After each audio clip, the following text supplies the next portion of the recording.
Naiz irratian, bigarren kafea.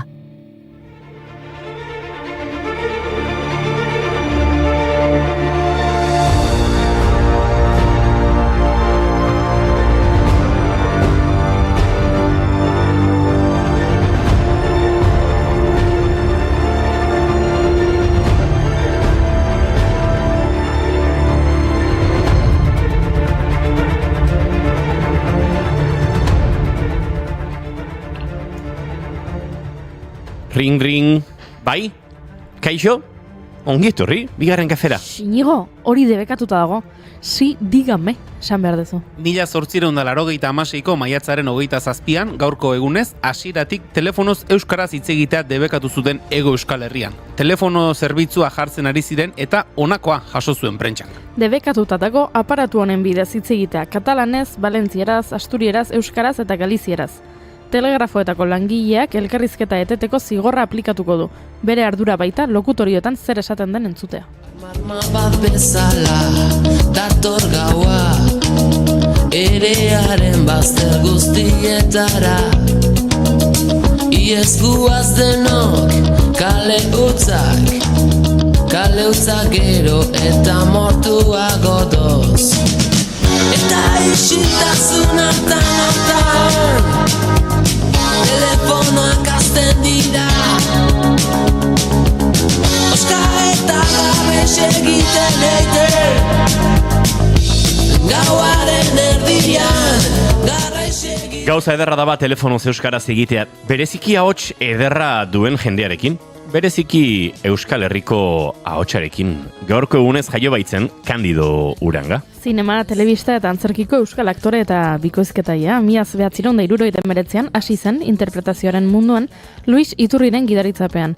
Leioako Unibertsitateko antzerki lantegian eta ordutik hil kanpaiak, Balbemendi, Amama, Errementari, Altsasu, Bakas, Aguretxe beste.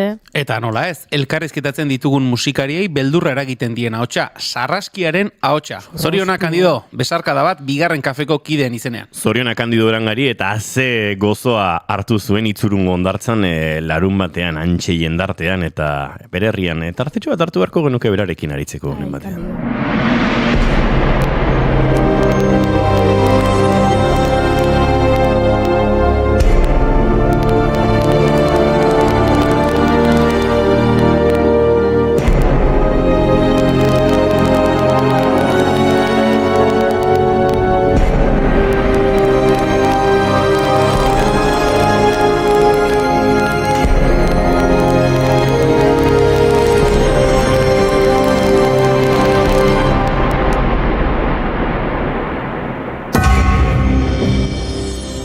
Egin dugu beraz, eguneko lehenengo deia, Kandidori urtebetetzea zoriontzeko. Nik bigarren dei bat egin behar dut. Badakizu 1000. saioa iristear dela eta diru pixka bat nahiko nukenik festa antolatzeko aizue. Orduan badakit zeinekin hitz egin behar duzun Goiuri. Gaurko egunez jaio zen Jokin Aperribai Gipuzkoar enpresaria, Real Sociedad erakundeko presidentea 2008az geroztik. Tira, eta dena esaten hasita armagintzan diharduen Sapa enpresako lehendakaria ere bada. Euskal Herriko mugimendu antimilitaristak salatu duenez, diru laguntza ugari jasotzen ditu, bere fabriken lurren birkalifikatzeak lortu ditu, eta arma esportazio susmagarrin ondorioz epaiketak egin dizkiote Ameriketako estatu batuetan, besteak beste. Aitaren etxea, defendituko dut, otxoen kontra, justiziaren kontra, defendituko dut. Galduko ditut haziendak, soloak pinudiak, galduko ditut errentak, baina defendituko dut. Armak enduko dizkidate, ta eskuarekin defendituko dut. Eskuak moztuko dizkidate, ta besoarekin defendituko dut. Nire aitaren etxea. Bueno, orduan edo armangatik edo futbolangatik, baina ziur diru pixkat edukiko duela aperrik ezta, eta emango digu festarako. Sueltoan. Nik ez dut aperriren dirurik nahi uste dute. Zuk bai? Bueno, orduan diru kontuak alde batera utzi eta gonbidatuei deika hasi beharko dugu. Ados. Bale, atzo inigo gaipatu zituen 1000. saiora etorriko diren musikari batzuk, baina agian kirolariren bat behar dugu. Agendan baduzu telefonoaren mugikorren norbait? Nahi adina, baina hementxe dei pendiente bat, ze gaurko egunez jaio zen Nadia Erostarbe geiser zarauztarra. Euskal surflaria 2024ko udako olimpiar jokoetan 5. postua lortu zuena Parisen. Nadia Erostarbe momentuko euskal surflaririk onena da. Azken hilabeteetan ubibikoitza CT goimailako ligan lehiatzen ibili den Hego Euskal Herriko lehen emakumea. Zorionak, Nadia. Zorionak. If everybody had an ocean across the USA, then everybody'd be served like California. You see them wearing their baggies, Warachi sandals too, a bushy blonde hairdo, surfing USA. You'll catch them surfing at outside Ventura County line. Tira, baina telefonoz euskaraz hitz egitea debekatu badigute, beste hizkuntzetan hasi beharko gara. Jogiani Bezak, Lili Goz Depp, frantziara aktoreari. Vanessa Paradis eta Jon Deppen alaba. Eta Happy Birthday Andre Irumila, aktore, rap abeslari eta ekoizle estatuatuarra. Outcast taldeko erdia eta Hey Ja abestiaren sortzailea. Segulako arrakasta izan zuen abesti honek, eta kaleratu zutenetik telesail eta pelikula ugaritan azaldu da azkena Champions pelikulan, Javier Fesser zinema zuzendariaren Campeones filmaren ingelesezko bertsioan.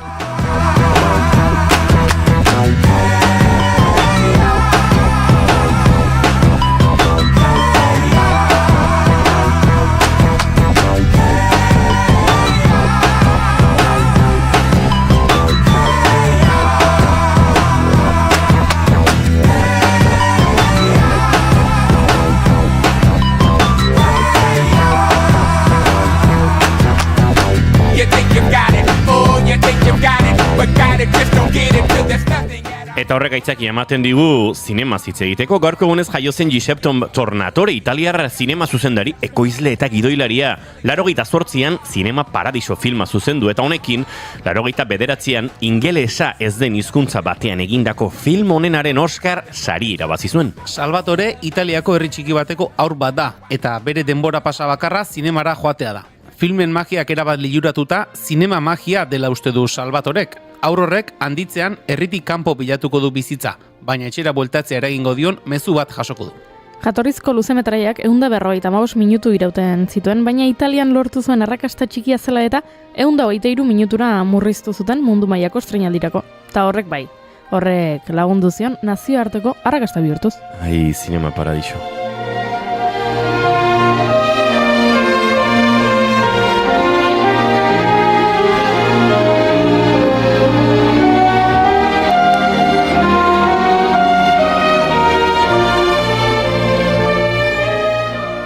Horrela bai, Doñigo Xoabekin gonbidatuak orkesteko prest. Gaur Maite Tolosa abokatua etorriko da gurera, izateko bikote eta ezkontzen arteko desberdintasunak azaltzera in zuzen ere. LGTBI Plus Point sarea zare hariko gara, komunitateko pertsonei gune seguruak eskaini nahi dizken ekimena da eta Nagore Espin, hortzar LGTB elkarteko presidentearekin hitz egingo dugu. Eta Kote Kamatxorekin ere arituko gara. Txillardegiri buruzko komikia egin du eta bera ere hementxe izango dugu. Bueno, Maite dutak ere baditugu, zuekin elkarabanatzeko horrela barra-barra. Eta kaso entzule gondo portatzen badira, 1000. saioari buruzko xetasun gehiago eskainiko ditu. Entzuleok, maiatzak 27 ditu gaur eta asteartea da, ongi etorri guztioi. Bigarren kafera, naiz irratian zarete.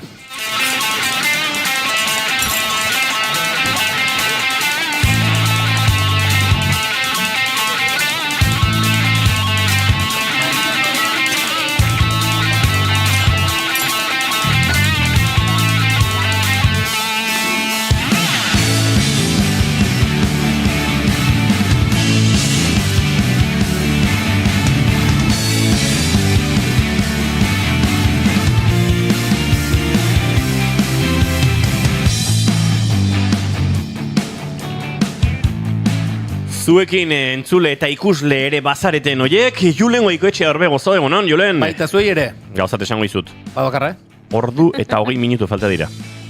Zertarako? San Valentino amaituko den Italiako giroko etapa biatzeko. Ederra, Gaur arratsalean hitzordua dugu. Giuseppe Costafai! UAEkoen artean labankadak izango dira. Bai, labankadak. Nork lapurtu du Laboren diskoa, igual Ayusok. Ziurrenik. Eta zuekin entzule eta ikusle zareten hoiek, Goiuri ezei zarandia egunon. Gure demi bolerin, Julen. Bai. Zemuz doa zure bolerinismoa? Zuk esan zenidan pieza bat erosiko zenidala eta oraindik zainago. Bale, baina Zapla. gogorarazi beharko diazu. Ados. Hai. Eta hizketan ari zaizuena, uste dut gaur egongo diren labankadekin Josian Fernandez matxin izan zitekeela, baina Inigo Asensio Lurbide nauzue. Gaur bigarren kafeak 988 adu, oso zenbaki ederra da, 1000 hain gertu. Eta hain urrun aldi berean. Dozena falta. Gaur goizak 10 eta 16 minutu ditu, maiatzak 27 gu hiru gara zuekin 1000 izateko asmotan. Eta gainera jakitun, gero eta gehiago garela. Hori kontatu diozu eziesi eta eskertzeko moduan ere bagara, baino aztertuko dugu hau lasaiago, naiz irratia, gero eta gehiago entzuten duzelako.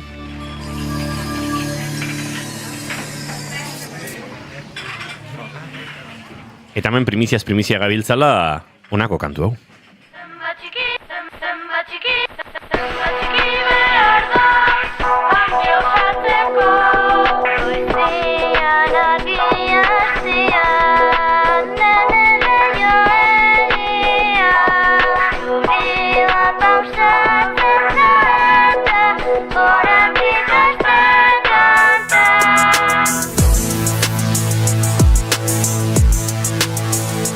Goizeko argia hasten denetik gure bazterrak bistarazen. Asmatu behar duzuen horren abeslari hau? Dugu natura eta hainbat kultura dierazpen.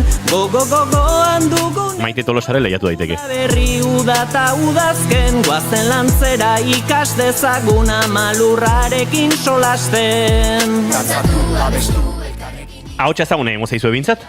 Nonbaitetik Gauzat piztaz emango izuet, bigarren kafean izango da ekainean.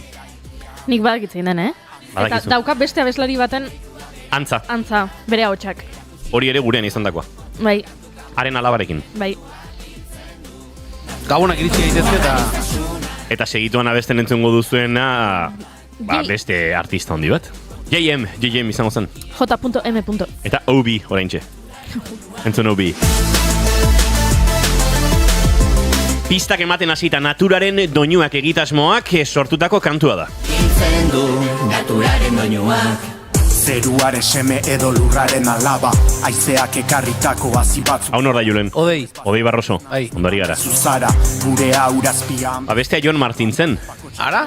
Eta kantuan hola ezur mamitzen ari den abes batzat, tak abes batza edo Tolosaldeako ahots gazteak edo, eta hor beste hainbatekin elkarlanean, bat artean Odei Barroso, Aitor Furundarena, Xabani Arantzabe, nola bait, euskal kultura biltzen duten ahozko forma guztiak landu nahi izan dituzte. Kantua, bertsolaritza eta rapa. Eta hementxe Odei eta konpainia, kantuan, Jon Martinekin batera. Hiltzen du naturaren doinuak. Aniztasunak begiten gaitu aberats begiradak. Erakutsi inguruak, kontuka kantuka mundu txikien munduak. Hiltzen du naturaren doinuak.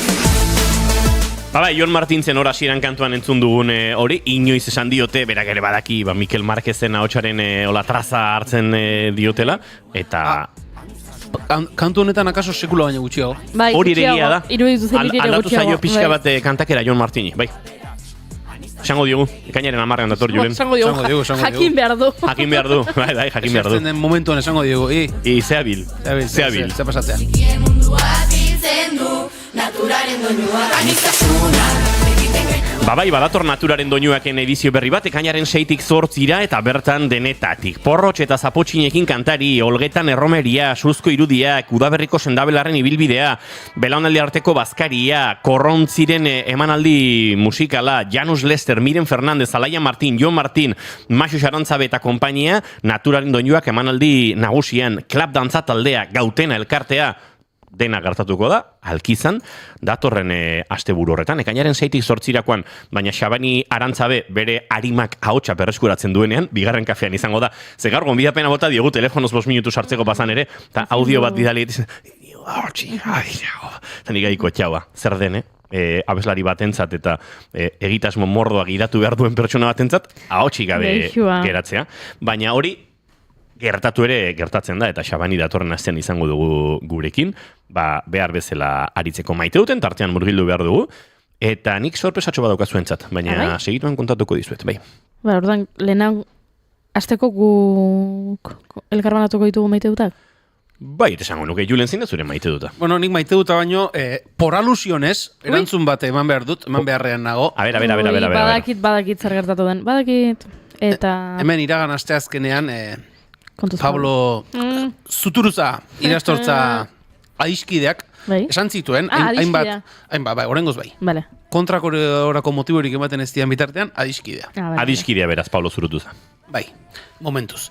Hemen aritu zen, gorra gaudela, eta berak esan zuen, entzulekin gutxieneko konfiantza lortu duela, eta aritu zen, esanez, asteartetan ni esertzen naizela, bera asteazkenetan esertzen den aurkian, eta kaskoetako volumena jasangaitza egiten zaiola, dena esaten hasite inigo eskertu behar dizute, nire defentsan atera izana, eta esan izana, irrati saio bat egin alizateko, gutxieneko volumen bat behar dela kaskoetan, gero Pablo Zurutu zari esan behar diot, gero mugan taldearekin kontzertu nabilenean horri biliko dena, inearretan teknikariari volumena igotzeko eta igotzeko eskatuz, baina tira, Pablo, gorreriarik zehoz izango dugu, adinen eraurra bagoazelako, baina oraingoz behintzate diagnostikaturik ez daukagu.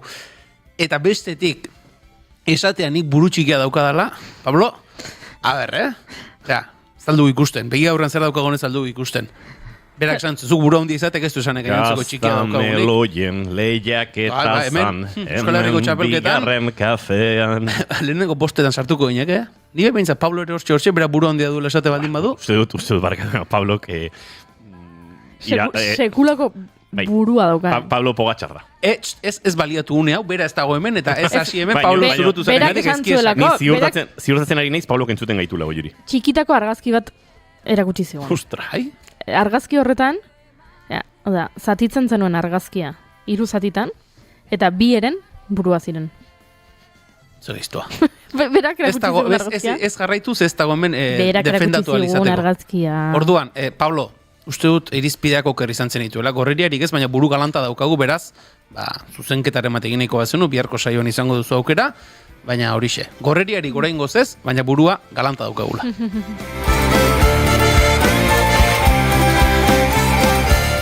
Goiuri ezei zarandia zein da zure maite duta? Nere maite duta da, larun bat honetan segurako plana daukadala, eta aste honetan uneren batean promoa egin behar nuela, badakit bertsoak aterako dizkidazuela, baina... Ez pentsa. Gaurko sarreran ez dugu, Izaroren kanturik izan? Ez. Baina promo pixka bat egin behar dut, aizun, ere laguna da, eta berarentzat oso garrantzitsua da larun batean gertatuko dena. Larun batean, maiatzak 31, Izarok beken, kontzertua eskainiko du. Bueno, Izarok eta Olaia Intziartek, aurretik Olaia arituko da.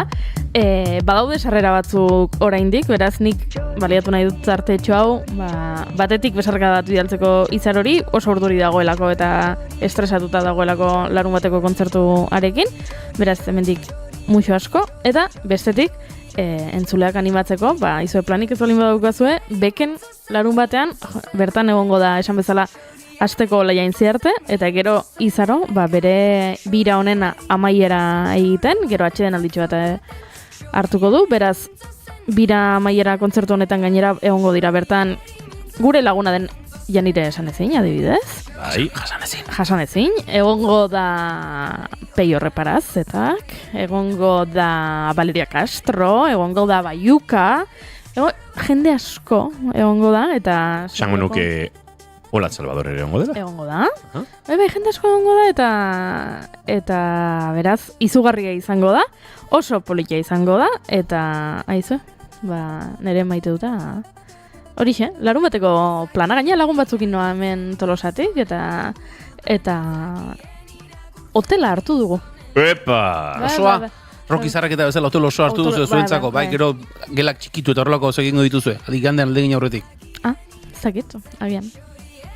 Hemen badago beste bat, kontzertu horretara joatekoa dena. Ez naiz ni. Inigo, zu kontzertura zaz? nik Lana daukazu. zuk hemen herrian utziko dituzun ardurak neronek hartuko ditut uste dut. Orduan... Maite, kontzertura za? Ni nahi zoi. Opa! Egunon, Egunon. Ondo? Ondo. Zuk ere hotel hartu duzu? Ez, baina etxe bat bai. Jode! Naiz hotelera izten, baina... Julen, hemen ze pasatzek? Dotore. Hemen bi motatako jendea zeok. Bai, garbiziok. Listoak eta tontoak. Listoak badakigu zein diren, tontoak nor diren esan berrik, ez dago. Esan marron, aberatsak eta txiroak, baina ez Julene aberatsa da, kontua da, aurreztu besterik ez duela egiten. Egia da. Zuek edonistagoak, pixal gastatzaileagoak. Bueno, izu horrelako... Behin hasita ez. Bai, eta ekitaldiak aprobetxetu egin behar dira, eta... Beraz, sarrerak geratzen dira oraindik Bai, geratzen Izaroren dira. kontzertu Bai. mugarri izango den hortarako. Hori da. Nola, mendia, igo, Jeisten. jeisten, hori da. Geizen. Mendia jetxiko dugu. Bai. Vale, hori da, Bai. nazten ari nintzen. Mendia igo eta Hasiera jetxiera. hasiera jetxiera, eta jetxiera horretan elkarrekin bide hori egite baino edarragorik ez dago. Beraz, azken sarrera horiek agortzeko moduan, bazarete oraindik entzuleok, eta gozatzeko ere, ze sorpresa mordoa izango da, eta momentu gogoangarriak batzuk esango nuke errepika ezinak ere gertatuko direla, beraz, hortxe Izaroren kontzertu eder hori begibiztan.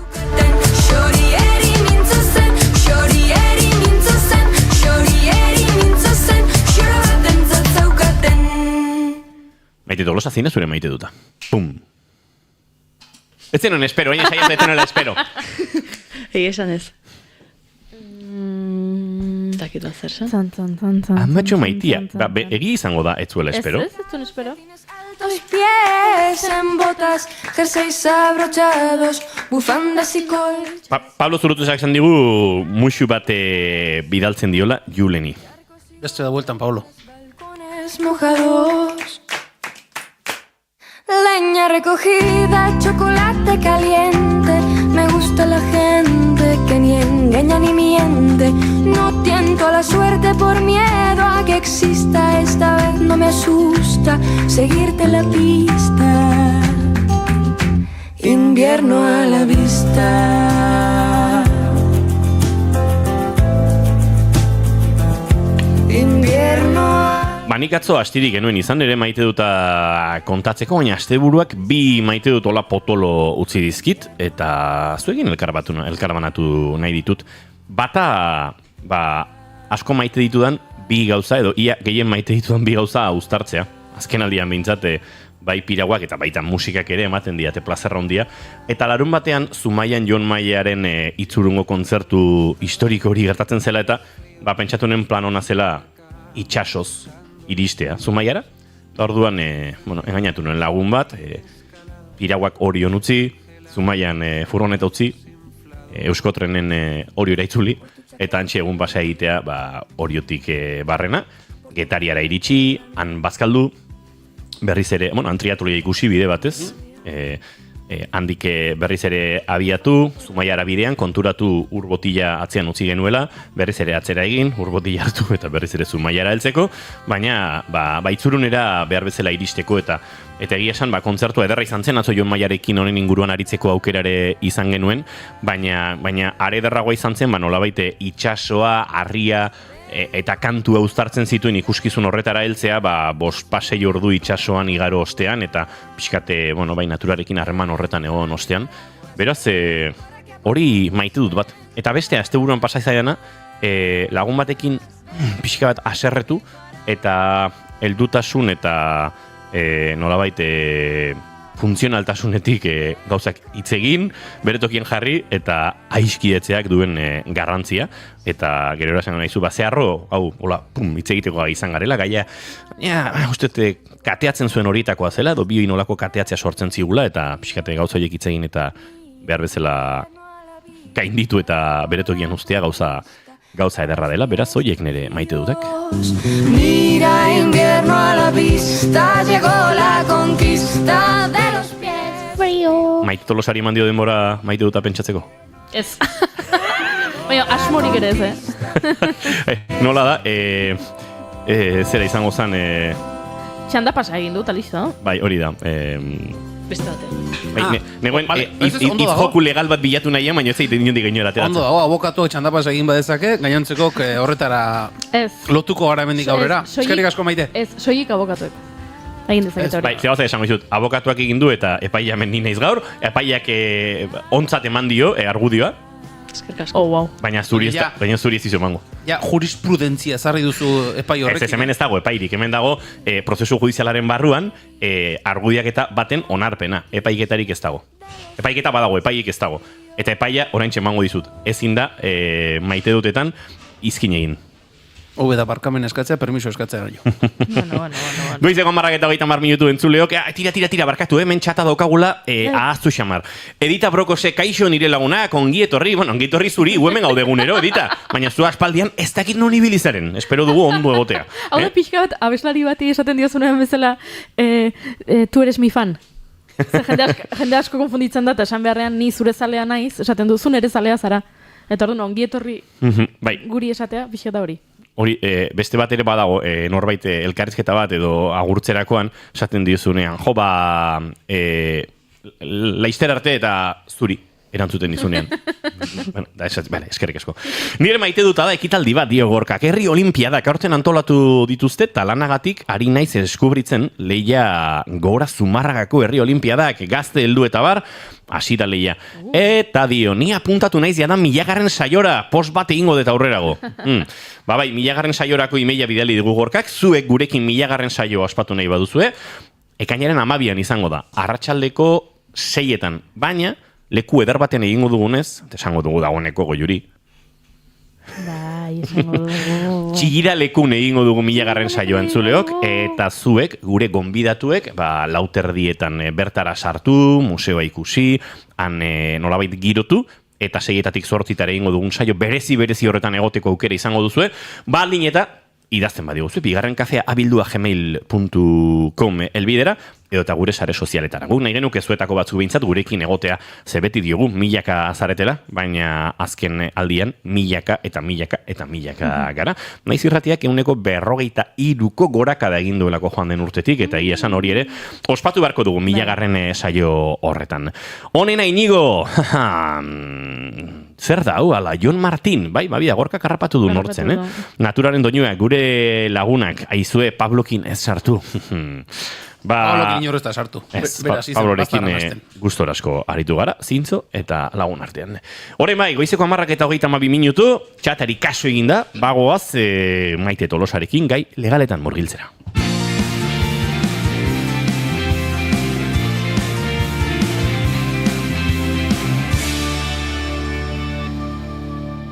Bigarrenak ez direlako beti okerragoak, bigarren kafea.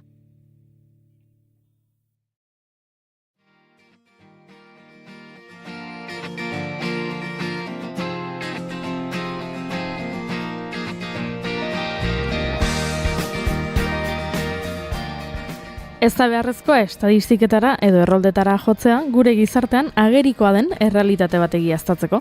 Gazte askok jada ez dutela ezkondu nahi, are gutxiago elizatik. Askok bikotekideekin bizitzea edo hala badagokio izatezko bikote egitea aukeratzen dute. Zalantza eta akatxoikoenak eta ezkontzaren eta izatezko bikotearen edo besterik gabe bikotekide izatearen arteko desberdintasunak azaltzeko, Emma abokatuakeko Maite Tolosa dugu gaur gurekin, egunon Maite? Egunon bai. Gai korapilatxoa hemen, nigri asko interesatzen zait, hau, ez dut momentuz ezkontzeko asmorik, baina ezkontza askotara gonbidatzen dute. Eta inguruan egia da, ikusten dela joera guztiz, oraindik ez naiz joan, azkeneko, txikitan bai, baina azkeneko 5 urtetan, elizatik inden ezkontza batera. Nere inguruan ezkondu diren guztiak, udaletxeetan ezkondu dira, edo antzerkitxo modukoren bat egin dute, datuak hor daude. Bai, hor daude, ematen du, maitasun antzat esate igual gehiagi da, gara itxarrak diala, baina ezkontzantzat egia da, berakada bai dagola, eta jendeak gehiago aukeratzen dula izatezko bikote gisa inskribatzea. Baina nik, orain, etorriko banintz eta esango banizu, zuk zea holkatuko zenidake, hau da, ni bikotekidea dut, ezkondu, ez dakigu ezkondu nahi dugun, izatezko bikote ingo gara, zer esango zenidake, hola, konfiantzan, zer gomendatuko zenidake zuk? Esango nizuke bat beste baino hobea ez dala, baizik eta ikusi behar dala, zein dan bakoitzan egoera, eta ze zirkustantzia dauzkan, ez da, eta horren arabera, zein egokitzen dan gehiago zure beharretara, zeinek ematen dizun segurtasun juridiko handigoa ez, askotan, horregatik ezkondu edo izatezko bikote egiten geha, ezta, seguro gooteko, dena itxita utzi nahi degulako. Ordun, horren arabera, bat edo beste aukeratzeko, autoa, gomendatuko nizuke zein aukeratu, eta nizukena gomendatuko da urte asko balin maramatzazu, ez bat ez beste ez aukeratzea. Vale, orduan, arre edo oso, baina bat edo bestea bai, baina zerbait bai. Vale, orduan, aukeratzen jartzekotan lehenengo jakin beharko nuke izatezko bikote zer dan, esaten duzena, horrela izatezko bikote gisa inskribatu horrek ze esan nahi duen, ez dakit oso ondo ulertzen dudan.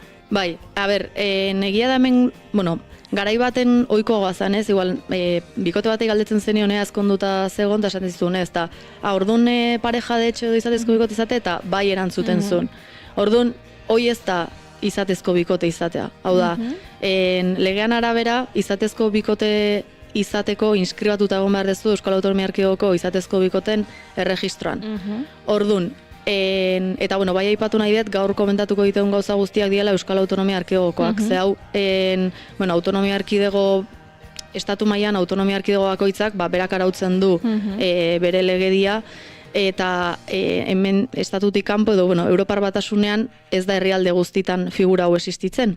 Orduan, horrekin baita ere kontu ze ibili behar da, zen bulegoan adibidez gertatu izan zaigu atzerrira bizitzera jun, eta permisoren bat edo diru laguntzan bat eskatzeko lotura hori akreditatzeko garaian, izatezko bikotean figuran ez da ez existitzen, arazoak ematea. Orduan, hori, inskribatuta egotea beharrezkoa dela, eskubide horiek baliatu alizateko. Bale, orduan, izatezko bikote gisa, esan duzu, Euskal Autonomia Erkidegoan, eta erkidego bakoitzak, honek sortu dezake nasketa ez, zuk egiten balin baduzu, egin nahi balin baduzu agian Katalunian gauza bat, desberdina da, Gipuzkoan edo Katalunian adibidez. Gerta daiteke efekto desberdinak eukitza horrek. Hau da, gerta daiteke hemen eskubide batzuk ematea eta han beste batzuk. Bale, oso ondo. Orduan, zer ulertzen du legeak izatezko bikote gisa? Erregistroan, Euskal Autonomia Erkidegoko izatezko bikoten erregistroan inskribatuta dauden bikoteak hartzen dira bakarrik izatezko bikotetzat. Hortik kanpo daudenak ez dira, deitzen zaiez, sandeten bezala ez, igual behaiek uste dute badiela, baina ez badaude inskribatuta ez dira izatezko bikotetzat hartzen. Bale, eta hemen ere badaude ez dakit ezkontzetan bezala lekukoak edo behar dituzu? Ez, kasu hontan ez. Hori da, izatezko bikoten kasun bakarrik, izatezko bikote gisa inskribatu alizateko dokumentazioa bildu behar dezu, izango litzatekela DNI-a, erroldagiria, hitzeko jaiotza ziurtagiria, biziagiria, hauek gehienak udaletxetan, edo erregistro zibiletan lortu daitezke, dokumentazioa bialtzen dezu, erregistroan begiratzen dute, eta ja data bat ematen dizute sinatzera juteko. Eta ez da behar testigorik. Bale. Esan dezakegu tramite aldetik agian errexagoa dela ezkontzea. Bai, errexagoa eta azkarragoare bai. Eta azkarragoare bai. Baina ezkontzean ere, ezkontzak ere desberdintasunak badaude, ez dizute gauza berbera eskatzen ezkondu nahi balin baduzu agian udaletxean edo elizan? Eske hor, elizatik ezkontzen dina gero baita ere egin behar dute beste guztia. Bai, ezkontza zibila deitzen dana izan epaitegian, udaletxean edo notaritzan ere ezkondu zaitezke.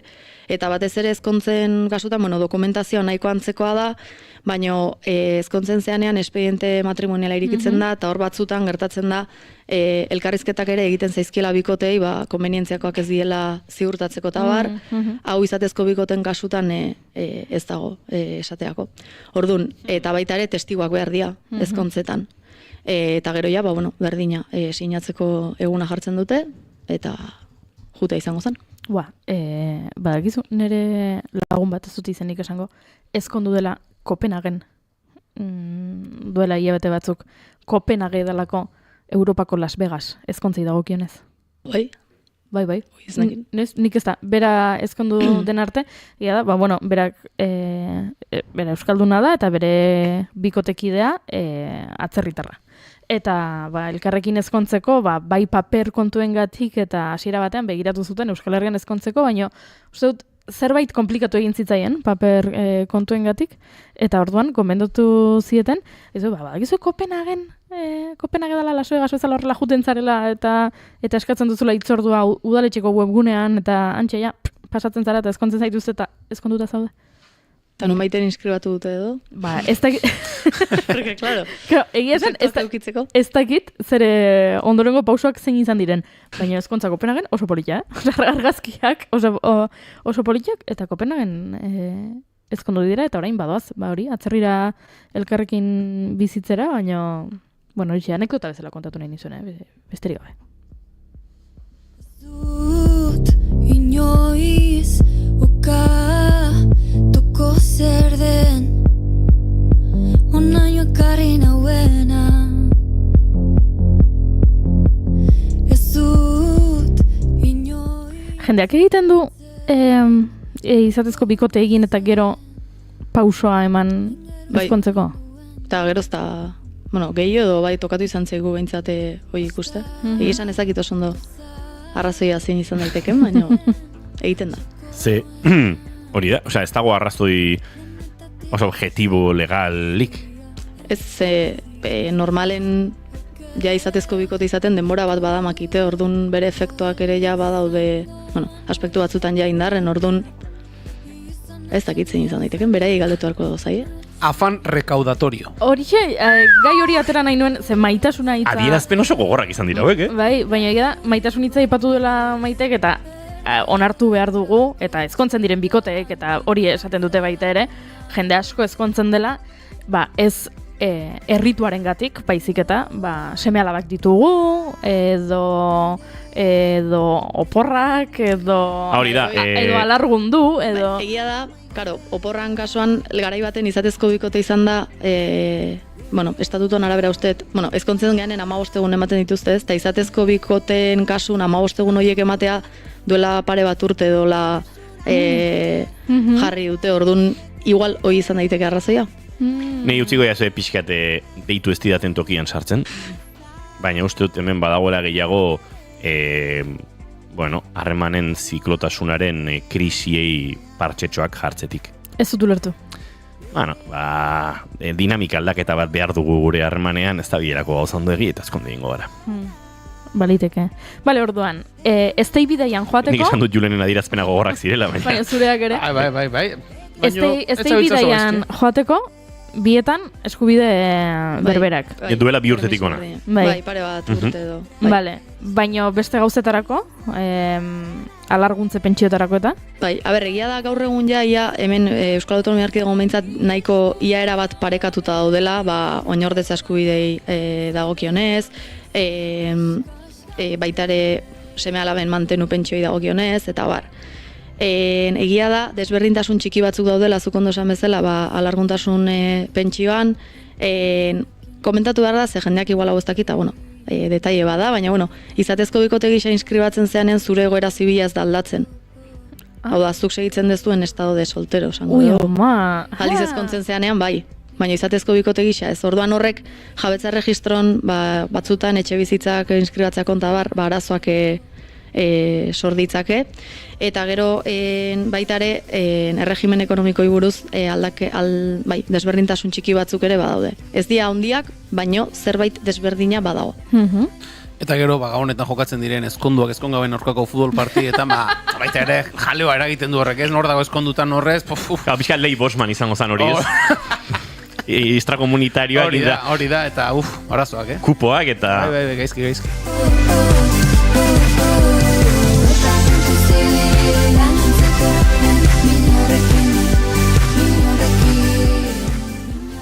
Orduan, desberdintasun batzuk aipatu dituzu badaudela? Zeintzuk dira adibidez? Alarguntasun pentsioi dagokionez, rekisito gehiago eskatzen dira izatezko bikoten kasutan pentsioontara akzeitzeko eskubidea ukitzeko, adibidez, bikotek, bietako bat hiltzen den momentun, gutxienez 2 urte egon behar dezu izatezko bikote gisa inskribatuta, eta 5 urteko konbibentzia akreditatu behar dezu, alarguntasun pentsiorako eskubidea ukitzeko.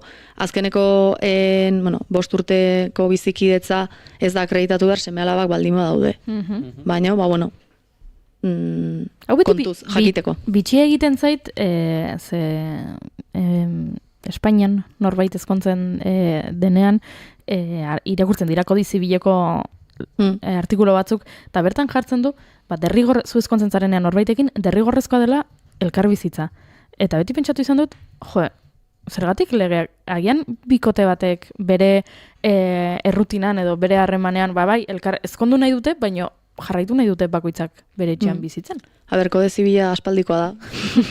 Orduan, igual garai berritara egokitzea bakizu denboa gehiago behar izaten du, realitatea beti aurretik dijoa, orduan, igual noizbait aldatzen dute. Agian noizbait bai, baina beti pentsatzen dut daizuz. Zergatik. Eta leialtasuna ere aipatzen da, eta batzutan pentsatu dut, agian... Horko meri gehiago daude. Ez, agian, senar emazte hauek nahi dute... ez dutela harreman monogamo pentsa, lenguan... baina fideltasuna... Claro, erabakita balin badago, hori fidela izatea da, ez? Baina, gerora aldatu daiteke, eta horrek eluke matrimonioa bera utzi beharko. Ez? Zuk akordio legal hori, ez? Finean esango nuke matrimonio akordio legal badela.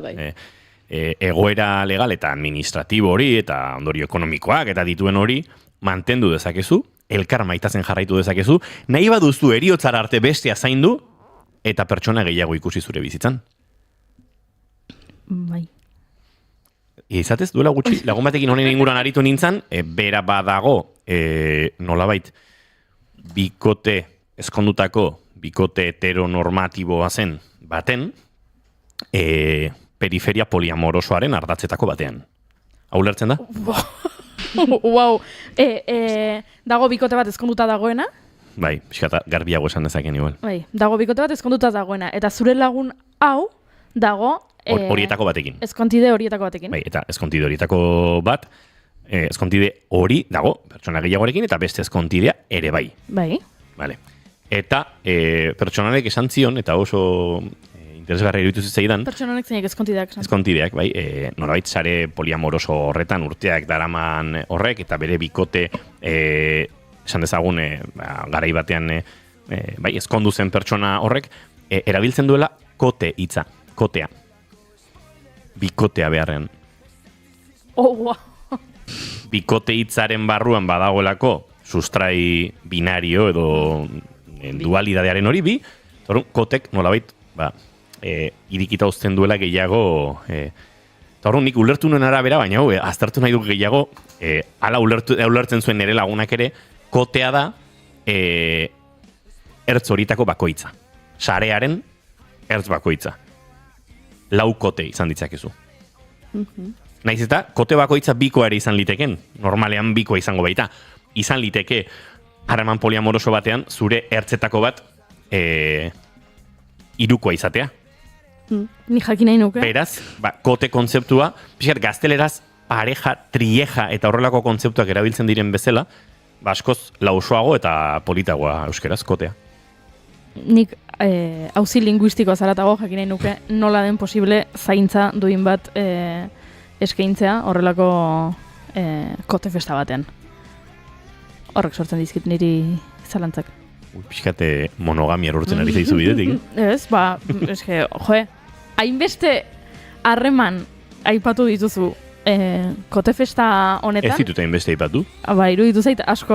Bueno, nik ez dakit zehazki zen bat dituzten, ze... Kombinazio guztiak posibilizatu ezkero 17.000 gutxi gora. Hori ba. Nik dakidana da, lagun batek baduela hortik lotura bat. Eta pertsona horrek izan dezakela bere betiko bikote horretatik aratago, akaso besteren bat, ez dakit baduen, eta bere bikoteak izan dezakela besteren bat noski. Bestela litzateke izango. Legetara itzuliko gara, ez bada.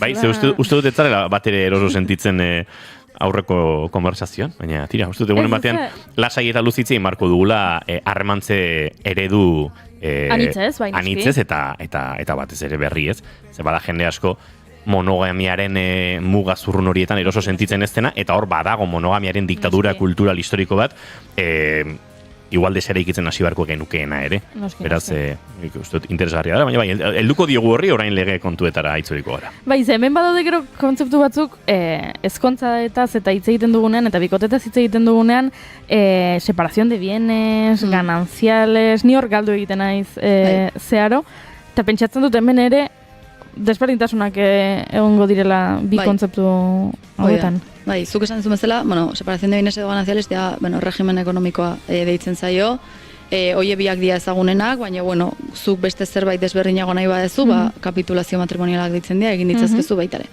Orduan, ganantzialak dira, igual bakizute, baina, argitze aldera, ezkondu edo izatezko bikote egiten zen momentutik, bikote horrek, edo, enpresa horrek, batzutan ere deitu daiteke,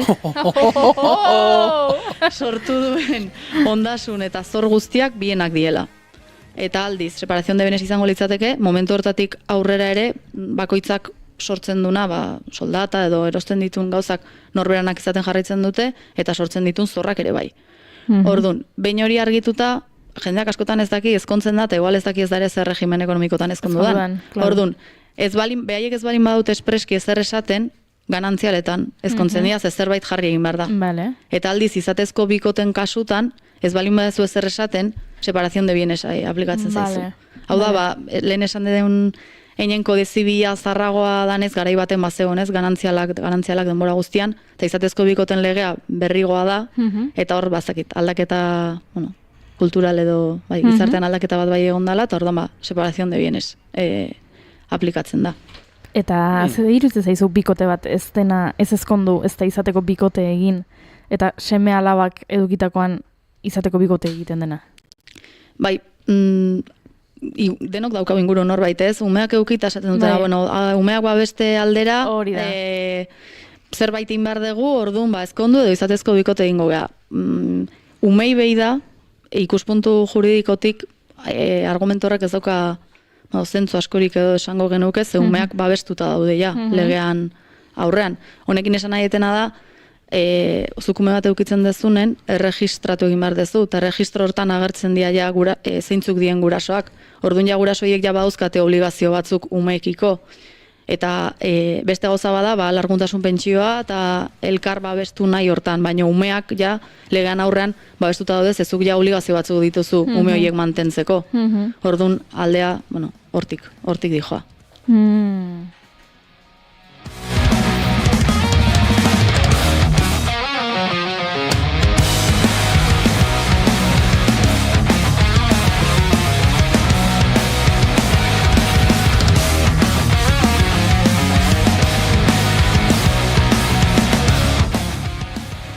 Eta hemen, segulako meloia.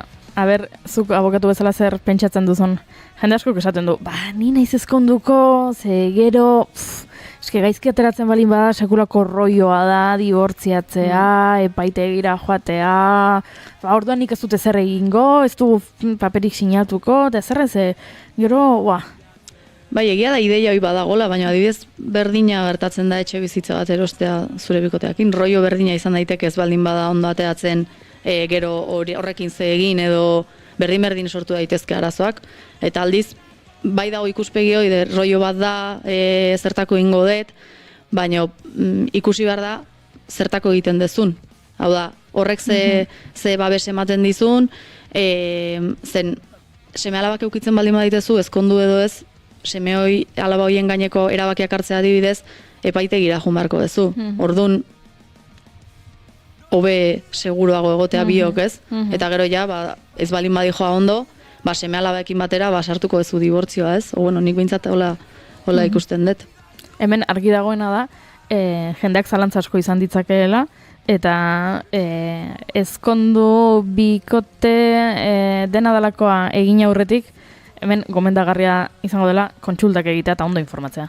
Bai, ondo informatzea eta lehen esan den bezala bakoitzak ze behar ditun horren arabera erabaki batzuk hartzea edo ez. Ze adibidez izatezko bikote gisa inskribatzea erresa edo azkarragoa da, eta seme alabek ez balin badezute hori izatez ustea ere erresagoa da eta azkarragoa da adibidez. Orduan, eta depende ze behar ditun bakoitzak edo zergatik egiten dezun bat edo beste ez. Ondo jakin zein dan norberan egoera eta ez adibidez aldamenekoak egin dulako bat, bazuk baita ere hori egitea. Baizik, norbeak jakitea, zertarako behar duen, eta horrek ze emango dion. Ba, eskerrik asko, Maite, Tolosa gauza asko argitu dizkiguzu, gu hemen gaude 3 ezkon gabe. Ezkontzeko asmorik momentuz uste dut. Bai, uste dut... Ez ezkoan gaudela, baina... Bataz besteko erantzuna uste dut ez ezkotik gertuago dagoela. Gertuago dagoela, orduan, hala ere, egunen batean iristen bada une hau, gauzak askoz argiago dauzkago. Bai, eta hala ere, garbi euki gabe ere badakigun nora jo. Denek izaten dituzte gauza garbi, Garbi izateri uzten dieten arte. Edara saldia. Bukatu horretik, ikuspuntu juridikotik, Maite. A ber. Badakidalako... Serio jarria tipo, de repente... Hemen orain arte, orain gauza serioak. Badakidalako gero igandean bertan izango dela. Nola ikusten duzu, igandeko Altuna eta Artolaren arteko pelotako finala, ikuspuntu juridikotik. Ikuspuntu juridikotik nahiko... Bueno, depende zeinentzat zail txamar ikusten dut. Nik espero detena da partidu lehiatua izatea, emozio pixkat, eta bueno, batez ere juten gano kondo pasatzea, ezta? Behaiek ez dakita inbeste, baina gu behintzat bai. Zer den diplomazia, Sango nuke. Zer den diplomazia, Garzi xamarrak edo merki xamarrak ziren. Merke? Sarrerak merke, bale. Orduan... Guri orain dela bilabetekorekin alderatuta, erdi presioan atera zaigu, beraz? Esan behar nuen, bikoteren bat balin badago, dibortziatzen dena, hemendik igandera, gero sarrera horrekin zer egin, claro, garestia balin badira, orduan komeri gehiago, baina, merxik xamarrak balin baziren, asko zerrexago dena.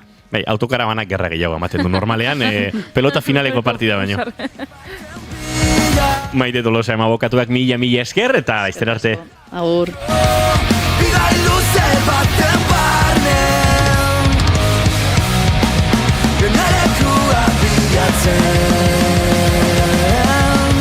Aditz naizen tokian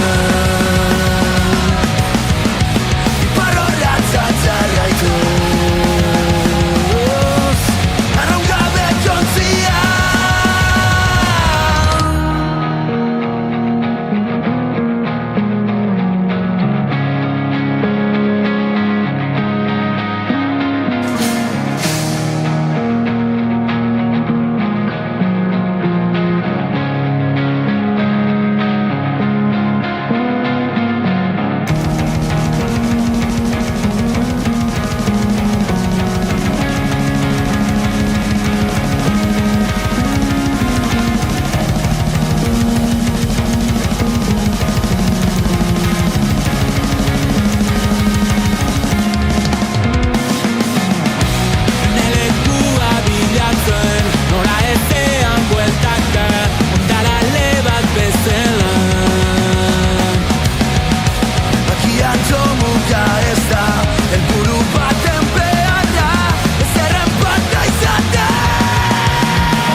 Hementxe ba Lugorrian, muzak eta etxekalte, bigarren kafean, naiz irratian.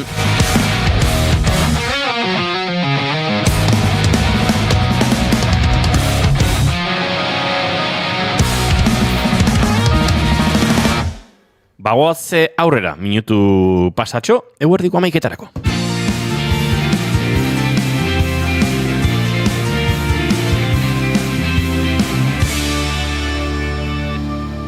Bigarrenak ez direlako beti okerragoak, bigarren kafea. Goizeko 11:49 minutu. Ni saiatu naiz, baina ez dugu lortu. Zer? Kontxita Beitia zoriontzea. Gaur Kontxita Beitia 85 urte bete ditu. Eta, eta ezin dugu telefonoz hitz egin berarekin. Saiatu naiz? Eta ez izu hartu. Ez da konturatu oraindik. Kontxita Beitia. Badakian ez askotan bigarren kafean zuten aritzen zarela. Igual telefonari kaso ez, baina bigarren kafeari bai. Jakizu deikaritu garela, nahi genizulako zorion du. Beraz... Edukiko zuen Kontxitak beste itzorduren bat agian. Hori ere posible da, emakume okupatua dela. Beraz, dabilenean dabilela, hemendik musu pila, eta zorionak Kontxita, baina oraindik ordu betetxo daukagu, ea zurekin hitz egiteko aukerarik ere. Ote dugun, esandakoa, bigarren kafe hartzen ari garela zuekin hemen naiz irratien, baina eguerdiko 11ak bueltan diren honetan, azken ordukoari ere heldu behar diogula, eta bagoaz, estudio zentraletara, antxe Iraia Kanbra lankidea dugu, eta Iraia, egunon? Egunon, Eusko Jaurlaritzak eta Euskadiko Kooperatiben Konfederazioak Konfekopek funts berri bat aurkeztu dute Euskal Kooperatiba Industrialak sustatzeko helburuarekin. Konfekop izeneko funtsak 2 milioi euroko hasierako kapitala izango du, Konfekopek emandakoa eta Espritaldeko arrisku kapitala kudeatzeko sozietate publikoak kudeatuko du. Aurkezpena astearte honetan, hau da gaur eginda, eta bertan izan dira Mikel Jauregi Industria Trantsizio Energetiko eta Jasangarritasun Sailburua eta Ros Labin Konfekopeko presidentea, barkatu. Haiekin batera izan dira Alaber Arrate Aranbarri eta Zigor Urkiaga Euskal Autonomia Erkidegoko arrisku kapitalaren arduradunak eta Iñaki Nubla Konfekopeko zuzendaria. Jaurlaritzak adierazi duenez, funts berriaren helburua da Euskal Industria Kooperatibak bultzatzea eta laguntzea etorkizuneko industria sektoreak finkatzeko bidean. Eta gaurko zauda nabarmendu beharrekoa, beraz, hauxe albisteak eta bigarren kafeko kidekin utziko zaituztet. Eskerrik asko Iraia Kanbra, eguerdiko 12etan informazio gehiago hementxe, naiz irratien eta gu, bagoaz aurrera, oraindik ere asko daukagu eta zuekin elkar banatzeko.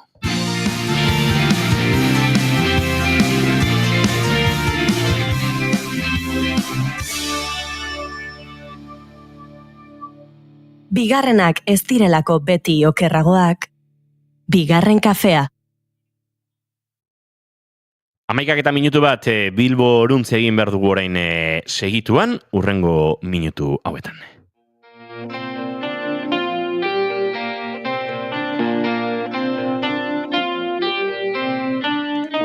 Gerra haundiak dira maitea. Goiuri uste entzun gaituela. Entzun gaitu? Kontxita Beitia, egunon? Ui, a ber, itxin segundua, zergatik ez zaitu. Orain bai. Egunon eta zorionak, Kontxita? Mila esker.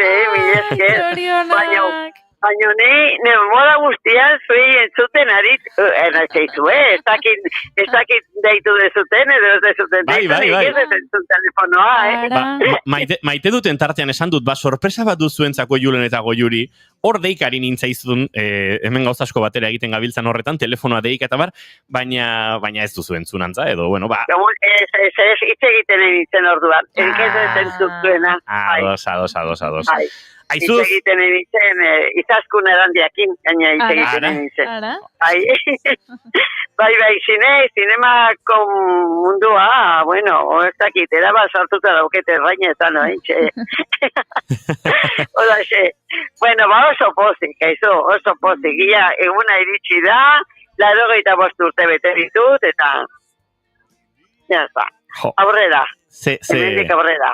Ze ederra, badakite asteburuan ospatu duzula etxekoekin eta lagunekin eta bideo eder bat ere egin dizuetela eta horrekin ere unkitu zinela. Unkitu baino gehiago, ez dakitu zenbat ikusi dean, ez dakit 60 bat aldiz baia. Kontxita. Ez que, danak esaten dituzue, horrelako gauza politak, poliki, dana barneratzen nahitu nahiz, Eta nik uste detia barneratuta ditu dala. Ze polita. Bueno, oso ederki. Eta bueno, ikusiko zenun bezala, Inigo, nik ia izena emana dauket ekainaren 12-rako, Ikusi dut, eta gure supertaulan apuntatu behar dugu, bueno, mugatu izango da, 1000. Saio horretan egoteko aukera, horregatik hasi gara, bigarren kafeko oso gertuko zareten hoi, bigarren kafe zareten hoi, gonbidapena helarazten, eta dagoeneko batzuk baiezko eman diguzue, baina esan dugu entzulek ere nahi baduzue, zuentzako olako kupotxo bat ere egin dugu, gure zerrendan, entzule zareten eta ezagutzen akaso zaituztegun, edo ezagutzen ez zaituztegun hoiek ere, 1000. Kafea gurekin hartzeko. Ekainaren 12an. Oso ederki. Aizu txilla. Jende ez ezaguna ere oso ona da. Hori ere nahi dugu. Eta oso aberatsa. Kontxita, gainera, txillida lekuragoa, zure etxe ondora. Bai, nire etxe ondora. Eta, bueno, oso leku polita da zoragarria. Gaurko egune izango bagendu eitzate, gaurko eguraldia esan idet. Estilontako eguraldi eder bat behar dugu, egun hortan. Espero dugu hasi eskatzen, eguraldi ona ere. Duk, eskatu eguraldi ona eskatzen ez dakigu. Iker Ibar Luzean burua lankideari galde diezaiokegu ea ze itxura, ze traza, ekainaren 12an izango den 1000. Saiorako. Segon bidapena ez diogu oraindik bidali, baina oraintxe bidaliko diogu. Iker Ibar Luzean burua ere gonbidatuta dago, baina ez diogu bidali. Atzo hasi nintzengo juri, pixkanaka, eta laraziko diogu ekainaren 12ako txihidalekurako gonbidapen hori, baina bide batez hasiko gatzaio galdetzen ea ze itxura duen eguraldiak. Hemen esan zigun bigarren kafean, 48 orduko epearekin gutxi gara bera gauzak garbi ikusten direla, beraz urrun xamar dagoen arren, guk amutxua botako diogu. Kontxita Beitia, eguna gozatzen utziko dizugu, eta egia esan gauza edarra da jakitea, horixe, 10 bat o 15 bat egun barru, elkar ikusiko dugula eta egingo dugula ospakizuna behar bezala 1000. Saiorretan. Eta gero, ostegunean, Marimikin hitz egiteko. Hori da. Ostegun honetan Kontxita eta Marimi gurean ditugu, noski, bai. Ostegun honetan, bai. Hainbeste gauza buruan, nila aztuta neguela. Kontxita Beitia, muxo ondi bat, zorionak eta 85 urte horiek ere izan daitezela eder eta energiaz beterikoak.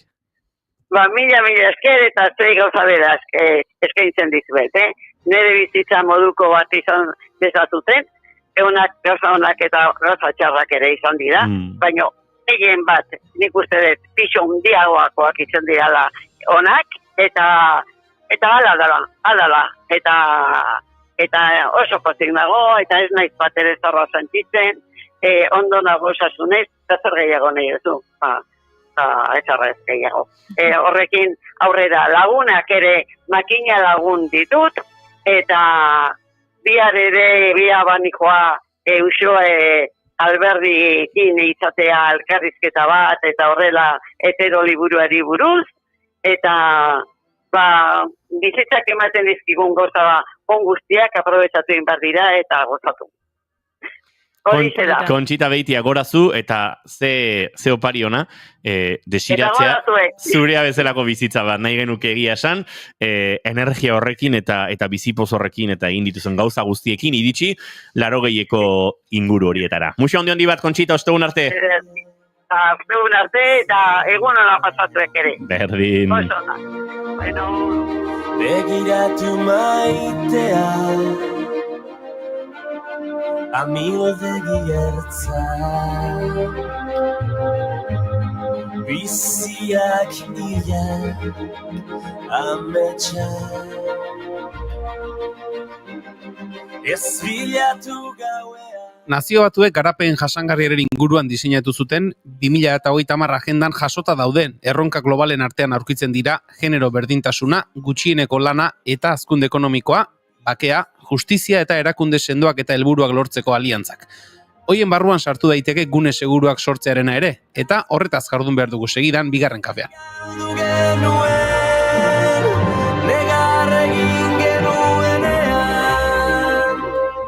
Sareen eta saretzearen inguruan askotan aritzen gara gure saioan, eta duela gutxi ezagutu dugun sare baten inguruan hitz egin behar dugu. LGTBI Plus Points sareaz ari gara. Norbanakoak, erakundeak, enpresak eta saltokiak batu dira bertan, eta gune seguruen euskal sare bat sortzea da helburua.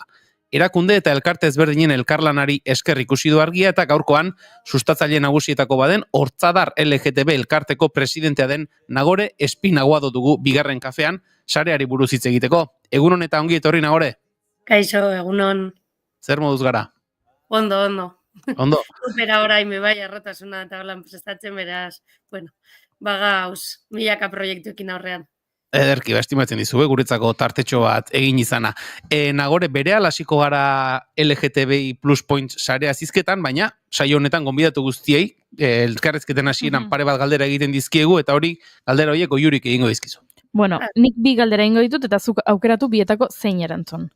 Lehenengo galdera da, ea nola irudikatzen duzun, edo nola gustatuko litzaizuken izatea, zure hileta, zure funerala. Hori da lehenengo galdera, eta bigarren galdera da, orain etorriko balitz zinema zuzendari bat. Eta esango balizu, zure bizitzari buruzko pelikula bat egingo duela, Baino, kontua da, esango dizula, ezin duela kontatu jaio zinenetik orain artekoa. Kontatuko duela soilik zure bizitzako etapa zehatz bat. Galdera da, ea zein etapa aukeratuko zenuken, gero, zineman ikusteko. Esan bezala nik bi galdera horiek egin dizkizut, bata hiletarena, bestea zinemarena, eta zuk aukeratu bietako zein erantzun. Ai, ama. Zelako galderak, Bai. Bueno, esango nuke botako nintzela agian hiletarena adierazten. Eta zeinetan gustatuko litzaidake, nire ingurunean eta betianik garrantzitsuak izan diren pertsonak hor dauzela eta askotan agerraldi konpromesu horiek egon gabe, askotan hauetara gerturatu egiten direz pertsona asko bakarrik konpromesu sozial bategaitik eta horiek ez zitzaidak gustatuko hainbeste horregotea, baizik eta benetakoak izan direnak horre izatea. Oso ondo. Bueno, erantzun da geratu da, ezta? Bai. Tira, Nagore, sartuko gara pixkanaka ondo iruditzen bazaizu, aipatu dugun LGTBI plus point sare horren inguruan, aipatu dugu, sareak sortzeak baduela garrantzia, eta lehenik eta behin, egitasmoaren jatorria edo zer esango zeniguke, nondik dator egitasmo?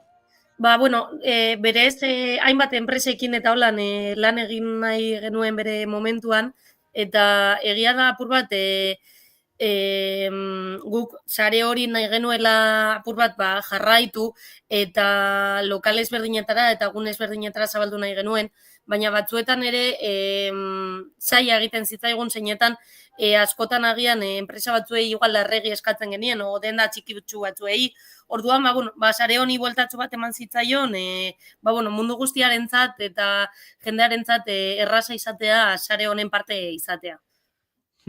Gune seguruak aipatzen dira, nolabait ere helburu modura, ez dakit, gune seguru hoien beharraz jabetzeko edo, ez dakit, realitatearen azterketa bat egin edo, ze gabezia edo, ze utxune somatu zen dituzten hau martxan jarri behar izateko?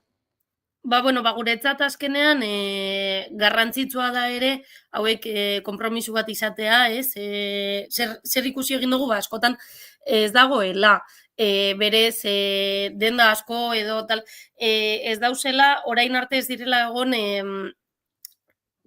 kolektiboarekiko hain adierazgarriak izan direnak, ezta?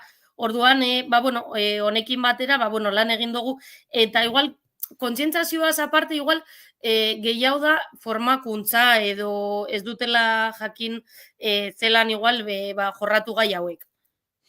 Akaso esaten duzun hori ez, alde batetik kontzientziazioa dago eta hor kontzientziazioaren alorrean akaso somatu da, gizartean jendea badagoela ez, egunetik egunera kontzientziatugo, baina behin kontzientziazioarekin bakarrik ez da, nolabait esateko ez da ezer egiten, gero ekintzetara ere pasa behar da, eta aipatu duzun hori ez, formazioa izan da nolabait ere hitzetatik egintzetara pasatzeko erraminta? Bai, hori da, eta gainera guk, hau gainera lehen aipatzen genuenarekin bat, ez? Dator, era oso labur baten eta modu oso txikitsu baten,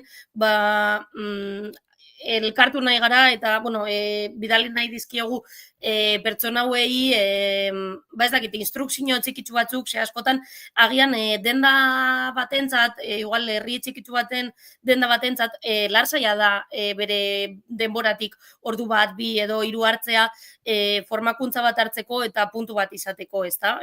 Azkenean garrantzitsuena da, modu txikitsu batzuetan, pauta batzuk emotea eta horrela bebai hartzea informazioa. Hori da, azkenean, errealitate ezberdinak daudelako, ez? Alde bat esan duzun, saltoki txikiak daude, enpresa handiak daude, zaila izan da, batzuentzako eta besteentzako egokitzapen hori egitea, oreka puntu hori bilatzea? Bai, oreka hori, baina, nik uste dute lortu dugula, ez? Adibidez, ez dakite, ezate baterako zeinetan, ez? Adibidez, adierazten diegun, ez? Denda txiki batzuetan, adibidez, guretzat oso garrantzitsua da proiektu honetan transidentitatea onartzea, ezta? Eta zaintzea. Orduan bazakite aldagela batera, ez? Joan behar direnean, arropa aldatuko direnean, ez? Nola jorratu gai hori adibidez, ez? Eta azaltzen zaie, era oso txiki baten, emoiozu baimena joateko nahi duen lekura edo tal, eta zaindu ezazu, ez? Apur bat horretan datza. Enpresa, saltoki eta hauen aldetik zer nolako harrera izan du egitasmoak? Nolako harrera maila izan duzu, espero zenutena? Konta iguzu? Harrera nire ustez oso polita izan da, eta erantzuna bada gaur egun 450 gune seguru dauzela. Orduan nik uste dut harrera oso ona izan dela esan daiteke. Gainera nik uste dut sare honek daukan gauza polit bat bada zeinetan espazio ez, edo gune oso ezberdinak dire nahien artean. Saltoki txikiak badauz, badaude gure herrietara hurbiltzen gaituzten transporteak eta holan, ez? Ez da, adibidez, trenak eta holakoak sartu egin direz, baina badauz ere tabernak, badauz instituzioak, ez? Eta orduan, horien artean oso, ez? Nahazkuntza badago eta aniztasuna, ez? Eta polita da bada ere. Ja da esan duzuna gore, 450 badirela, egitasmora batutako gure segurutzat edo jo ditzakegunak. Ez dakit somatu ote duzuen nolabait ere elur bola handitzearen efektu hori, hau da, hasiera batean, egitasmora batu den denda bat edo enpresa bat dago, eta gero, haren ingurukoak ere, behin ark egin duen ikusitakoan batu direla. Hori somatu duzue? Bai, eta badauzi digune batzuetan nola igartzen dan, ez? Zelan egitzinaka gero ere errestasun handia eman dute, adibidez Bilbao dendak, Bizkaia denda, ez? Horiek azkenean ja zare berez badira haiek orduan puntu handi batetik jorratuta, zeinetan, azkenean inplikatu dituzten denda eta leku asko. Hori ere garrantzitsu izango da, tokian tokiko merkatari elkarteek, hirietakoek, eskualdetakoek ere, zabalkundean edo saltokiei egitasmoaren berri ematerakoan izan duten funtzio ere garrantzitsu izango da. Hori da, claro, ailegabe gitzi egingo genuke. Nagore, hortzadar lgtbi.eus webunean sartuta, hortxe agertzen zaigu, ongi etorri LGTBI Pointxe sarea, sarearen inguruko azalpenak daude, egitasmoaren inguruko nondik norakoak, egitasmoan bidelagun dituzuen erakundeak ere agertzen dira, eta nolabait esateko hor goikaldean bi gune bezala agertzen dira. Alde batetik pertsonak, eta bestetik antolakundeak. Lehenik eta behin pertsona bezala, norbanako bezala sartzen baldin bagara, ze topatu dezakegu webgune honetan, ze informazio topatu dezakegu? Begira, badauz, nik uste dute webgune honetan daukan gauza oso garrantzitu bada pertsonentzako, ez zeinetan hor bebai jartzen duela zure egunea topatu dezakezula, ez? Hau esplikatzen genuen, eta nik uste dut oso garrantzitsua dela, jakitean hor, dagoen lekuan dagoela, jakingo duela ere, ze egune dituen beretik gertu, ez? Ez dala bakarrik, ez? Ze askotan egune hauetan sartu diren pertsona, karo, azkenean, negozioak eta izango dutela distintibo bat, baina nola topatuko ditugun ere, honen erramienta honen bidez erraza izango da, ez? Eta hori maps horretan kokatu egiten zaitu eta horretara eroan. Hor gero, salaketa izeneko atal bat ere badago, norbanako bezala, ez dakit, esperientzia desatxe egin bete izan baldin badugu, modu horretan ere salaketa hori bidali daiteke? Bai, hori da, bai norbanako bezala edo hori testigu izan baldin bagara edo norbanakoa, beste nonork lagundu nahi baldin bagaitu prozesu horretan ere eta gurekin jarri kontaktuan eta hori guri heltzen zaigu eta prozesu batzuk hasi egiten diraz. Eta beste aldetik, aipatu dugun pertsonen atal hori bezalaxe, antolakundei eskainitako atal bat ere badago webgunean, eta pentsatzen dut ez dakit, izena eman dauden orain ingoz 450, baina etorkizunen gehiago izango diren puntu hoien ez dakit, intranet modura edo funtzionatzen du? Bai, eta eremu honetan horra gertu egiten direz, ez? Sare horretan parte egiten duen erakunde bakoitza, eta gero ere badago aukera sarera gehitzeko. Bi alde horiek baditu. Aipatu duzu nagore, nolabait ere, saltoki horiek edo puntu horiek izango dutela, ez? Ikur bat edo kalean ikur horiek are eta gehiago ikuste, orduan eta gehiago ikusteak puntu horiek seguruak bihurtzearekin bezalaxe inguru hori, kale hori seguruago egiten ere laguntzen du, garrantzitsua da ikur horien presentzia. Presentzia bada, baina guretzat ere oso garrantzitsua da esatea, sare honetara sartu den pertsona bakoitza edo erakunde bakoitza, denda bakoitza, konpromisu batzuk ere hartu egiten dituela. Ez dala bakarrik gometz hori edo ikur hori zure dendaren kanpoan ipintzea, baizik eta ere, hainbat prozesu eskatzen zaizkiela, konpromisu hartu behar dituztela, ez? Horien artean lehen aipatutakoa, transidentitatearekin izatea konpromisua, gero pertsonari inolako momentu baten arazotan aurkitzen baldin bada,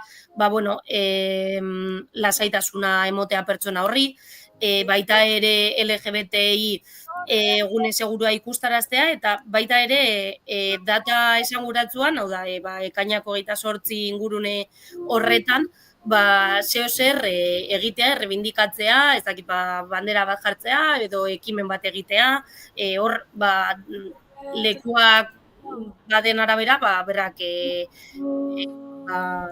jarriko bere modura. Hasieran aipatu dugun agore, nolabait ere, egitasmora batu diren saltoki enpresa eta antzeko erakundeetan, formazioak eman behar izan dituzuela, somatu duzue ze erradiografia egiten duzue, ez dakit, badaukagu gutxieneko formakuntza bat, asko dago oraindik egiteko, ze radiografia egin duzue saltokietako formakuntza egietan? Guk hori, lehen esan bezala ez dakite oso ondo ulertu egin denez.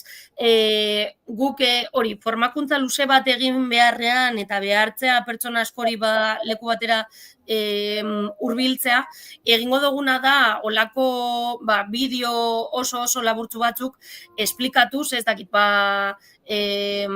egoera txiki bat, ez dakit, olako tip txikitsu batzuk, hainbat momentutan, urtean momentu ezberdinetan, hori, erraztasuna emoteko pertsona hori sare honen parte izatera.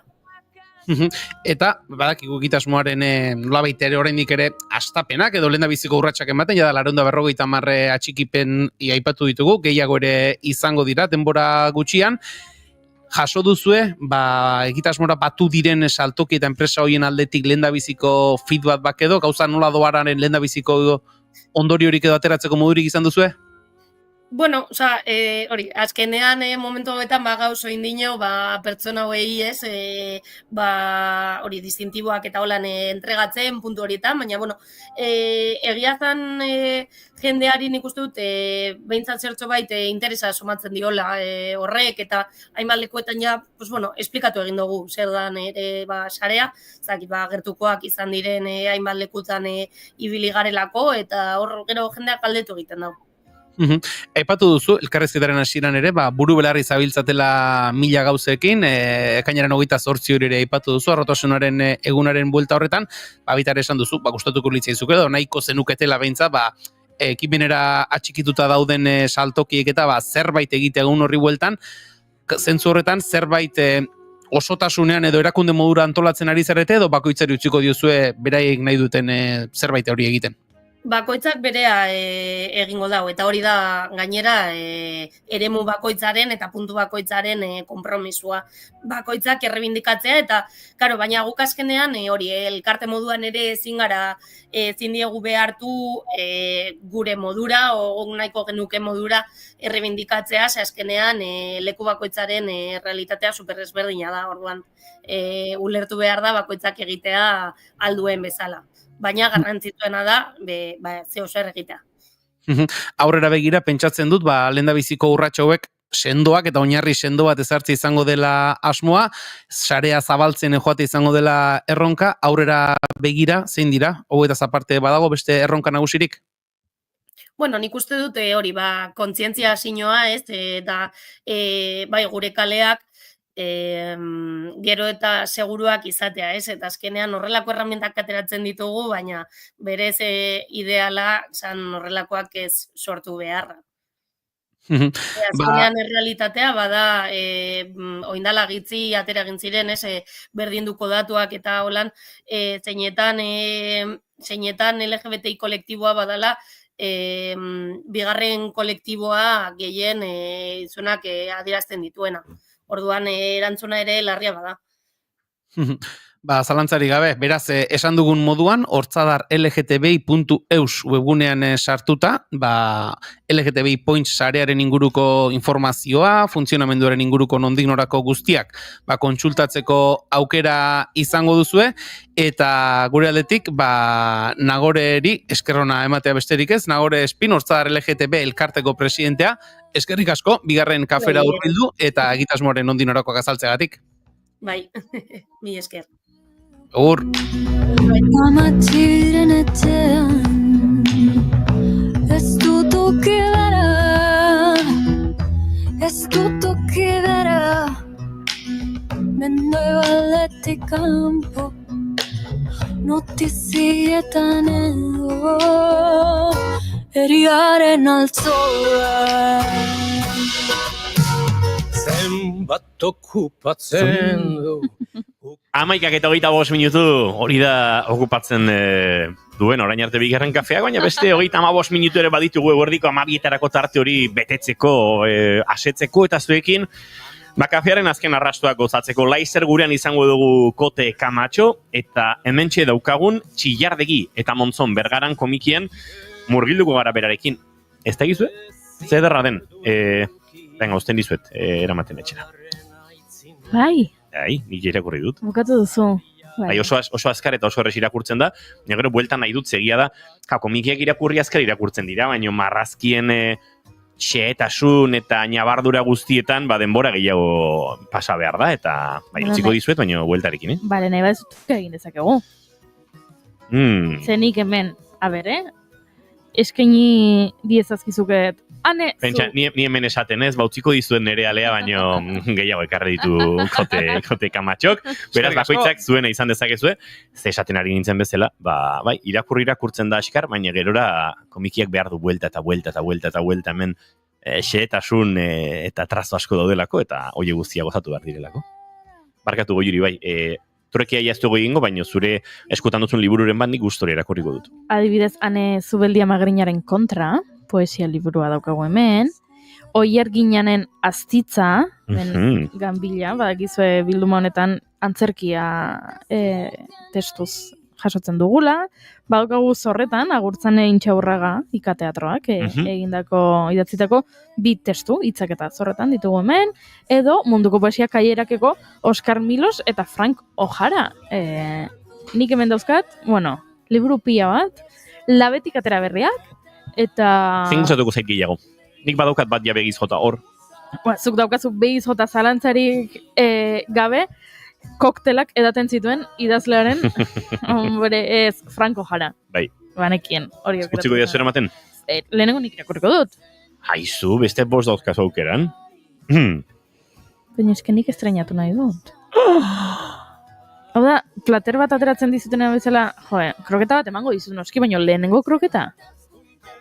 Edo txokolatezko tarta. Bale, txokolatezko tartaren zati bat emango dizut, baina lehenengo zatia. Nik tastatu nahi dut lehenago. Ez? Zaizu iruditzen?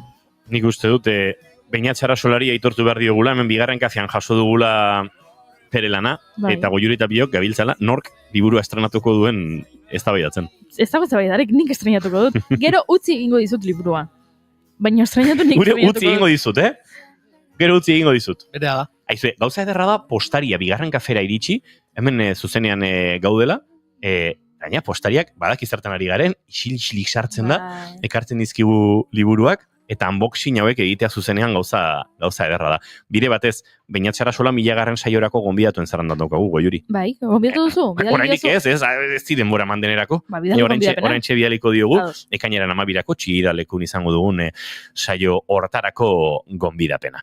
Eta hau esan da, goizeko 11:28 minutu ditugula, aurrera ere egin beharko dugu, segurekin daukagu gaurko gure hurrengo protagonista, eta gero jarraituko dugu eztabaidatzen liburuekin zer gertatzen den.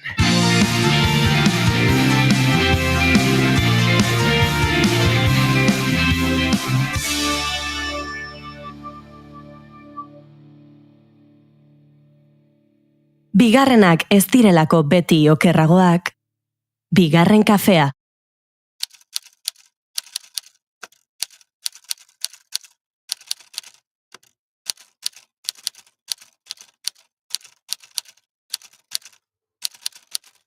Eusko ikaslegoa, alkarturiz ez dugu lor ahalko, aldez aurretik hizkuntzaren alorrean ez badugu, badogu,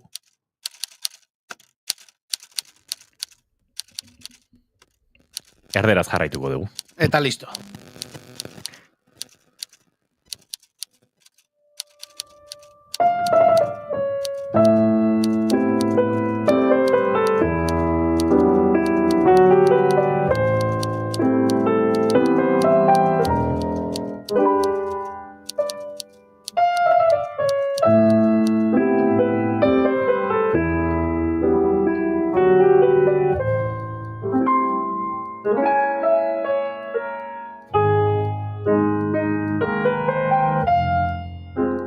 Etzen erronka makala izan Euskara Batuaren sorrera.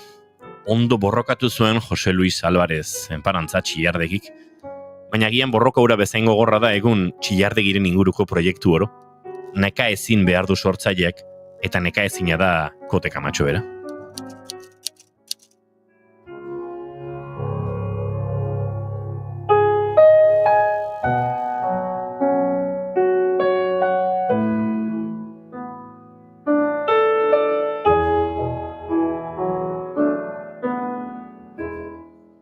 Demoraldi honetan gurekin izan genuen puzleak bortxaketaren jauregia lana aurkezten eta gaur oso bestelako lan batekin dator. Harribitxia, Txillardegi eta Monzon Bergaran. Komiki ederra da. Txillardegiren bizitza konplexu eta aberatsaren begirada bat, zatitxo bat, baina sortzaileak komikiaren arestien ere aipatzen du, ziurrenik, baduela gehiago kontatzeko.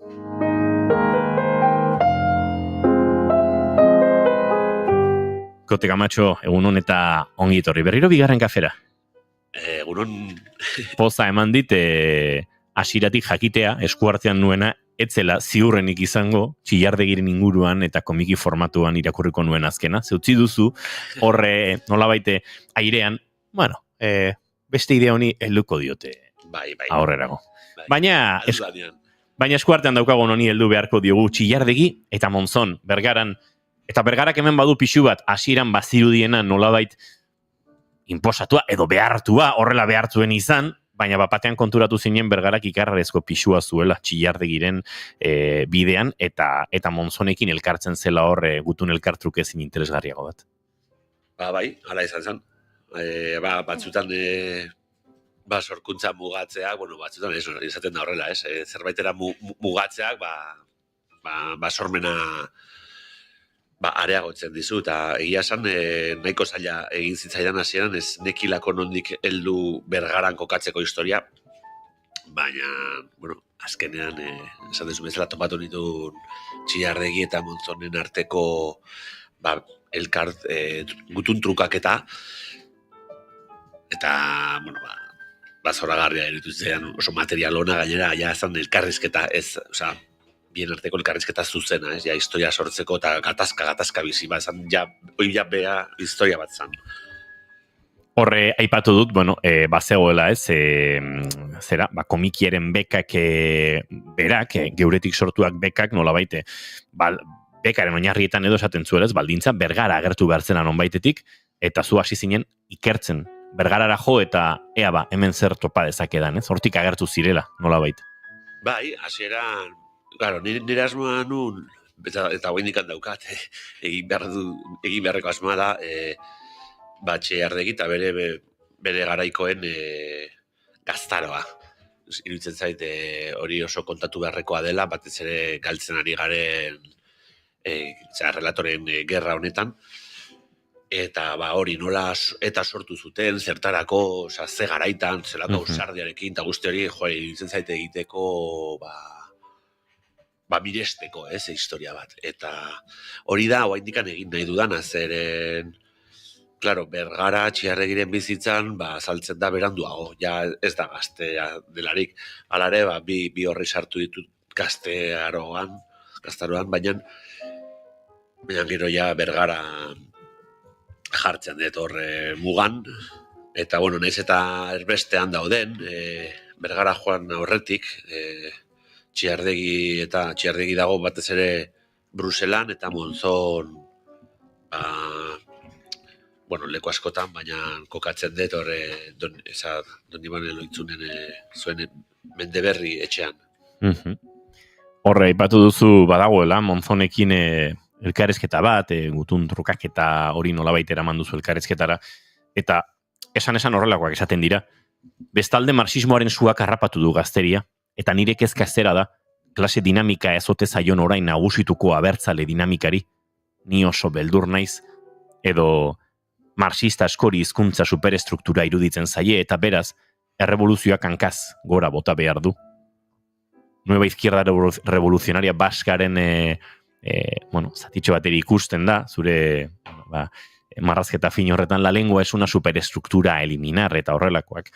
Etaren buruzak izan, eske harrigarria da. Itzen zait, oindigan ere, irigurtzen den bakoitzean, ze pasada nola oso interesante iruditzen zait, ze usten du, oso garbi, garai askoan, eta izan dela, inteligentzia espainolak edo bintzate hartu dula bere instrumento bezala. Eta, karo, gero leporatzen zaio Txiardegi bati etaren urte guztia berez, eta baina behar sortuzun eta euskera batuak sortuzun. Oain guardia zibilak ere eta erregeak ere erabiltzen duna, hori etak eta Txiardegi sortu zuten, hori astuta daukagu. Astuta edo zikira jasko kezutik izan. Pixkat ezabatuta ere ez? Txiardegiren figura bada ezabatu nahi izan den, eta alde askotatik ezabatu nahi izan den figura. Harrigarria da, zen ni lan dudet,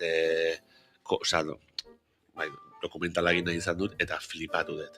Ez da saldu behar kale izendegietan, ez da saldu behar inon, talata guztiz ere aurrera egiten du, ekimen herritarren bidez, oainik komikia batea dut, baina gauza asko egin dira, ez? Horri ikusten da, argi eta garbi instituzioek nola esabatu nahi duten. Instituzio ez da batek ere ez dio igual EHU lortu zuten areto bati izen eman, Txiardegi aretoa, hor Donostin, baina oiken duta.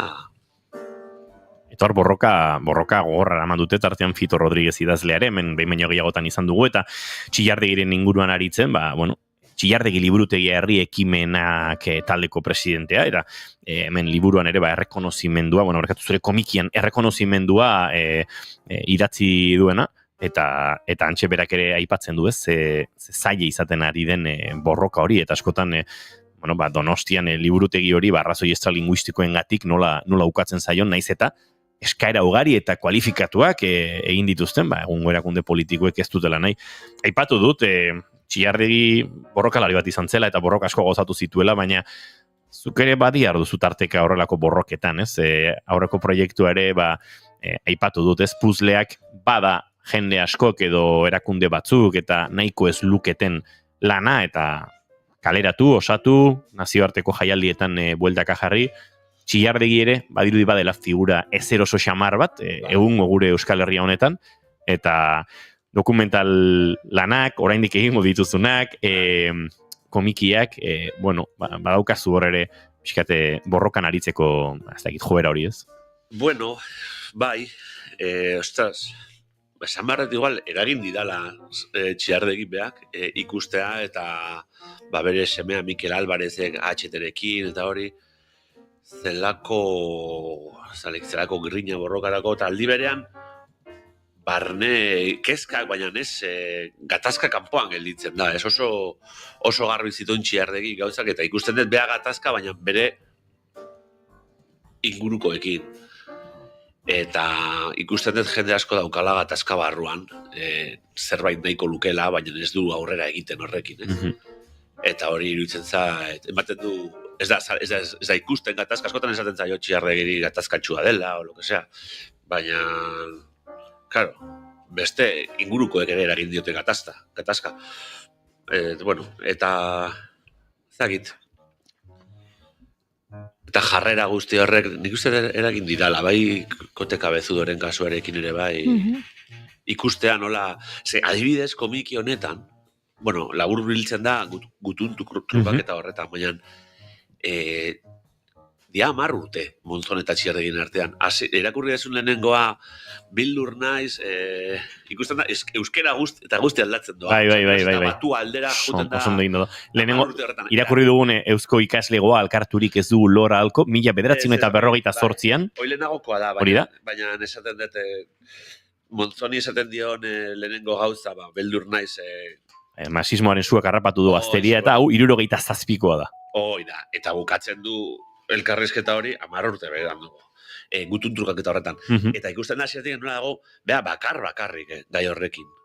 Dago, bakarrik, esan nahi dute, beak ikusten du garbi hori gertatuko dela, gero denborarekin, denborak arrazoi osoa ematen dio, baina, bueno, komikian ez nintzen sartuko, baina esaten du espainolistak dienak, baina ez zenun imaginatuko, Uste, bakarrikan liberatzen diela Benito del Valle, eta Naberan, eta norbait gehiago. Arantzazun 78an... Guztia esan dugu, Azurmendi espainolista dela. Julen Madariagan, eta gero, hauek, Azurmendi elkarrizketa batean, aitortzen zuen zegoela, momentu batean despistatuta marxismoarekin, marxismoaren aitzakiarekin, ez da? Gainatxearekin ez da, gero antikomunista edo lakorik. Beak, ala esaten du behintzat. Baina bai, helburu espainolistak ari dira gauzatzen bide horretatik. Eta beha ikusten du, beha bakarrik. Eta hori, ostras, naiz eta bakarrik egon jarraitzen du, gutunak bidaltzen, saiatzen, asaltzen batetik bestetik hemen laburpen bat dago. Baina da pasada bat, irakurtzen dizu, 10 urtetan zehar zelako bakarradean egontzan beha hori ikusi arazi nahian, eta gero aitortu diote, Bere kezka horiek alare gaur egun biziri balego ere mantenduko lituzke. Ez da bai da hori ere oraindik badago. Gaur bezalakoa. Nik uste gaur badagoela kontzientzia bat Txiardegik esaten zuena ulertzeko, orduan zan batetik. Osa, nola baitira bazi du, batetik elkarrizketa hori izan dana gazteleraz. Oain GKS eta hauek bintzat euskera ziteute. Eta garai horretan esaten zuen, gauza bera, baina erderaz. Bai.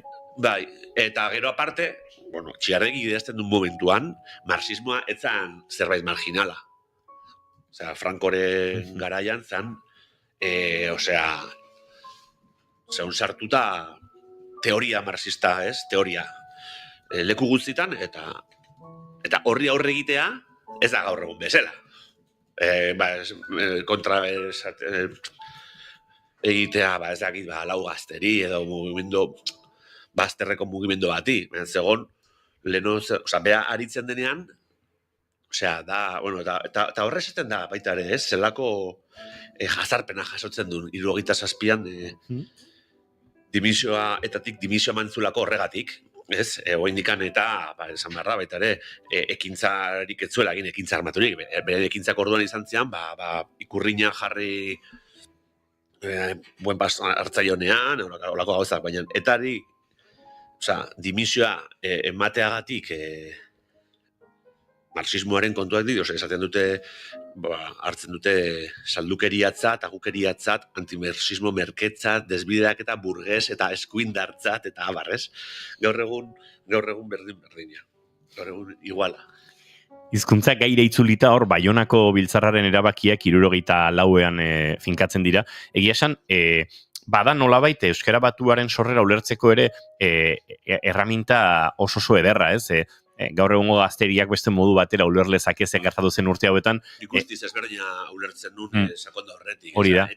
Eta batua ematen dizu, hola, pereza instituzionalista bat, hola, daukalde hori. Euki dezake, bai, noski.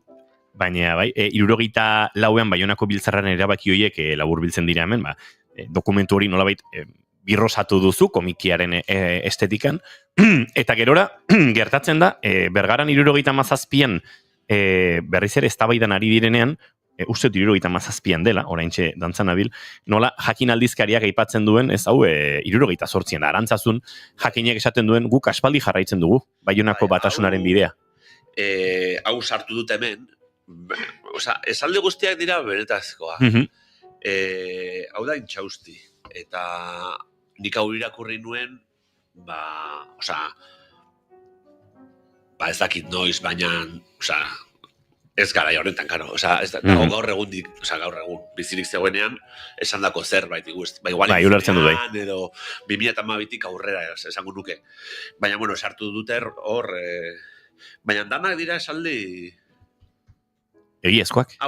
Barkatu. Jakin, argakerian aspaldian jarraitzen da, Beranoko Batasun Bidea, hori esaten du, hau berez nahi du izan, Gabriel Aresti. Eta Intxausti jarraitzen du, ala da Txiarregi konbentzitu ninduenean hasi ginen. Hori da, bai. Aresti da. Arestiren antza dauka. Bai, zaila esan, desberdintzea lautrazokin, azkenean biak dira... Ile jorrazketa. Horrazkera, bai. Horrazkera bera, eta betaurrekoekin.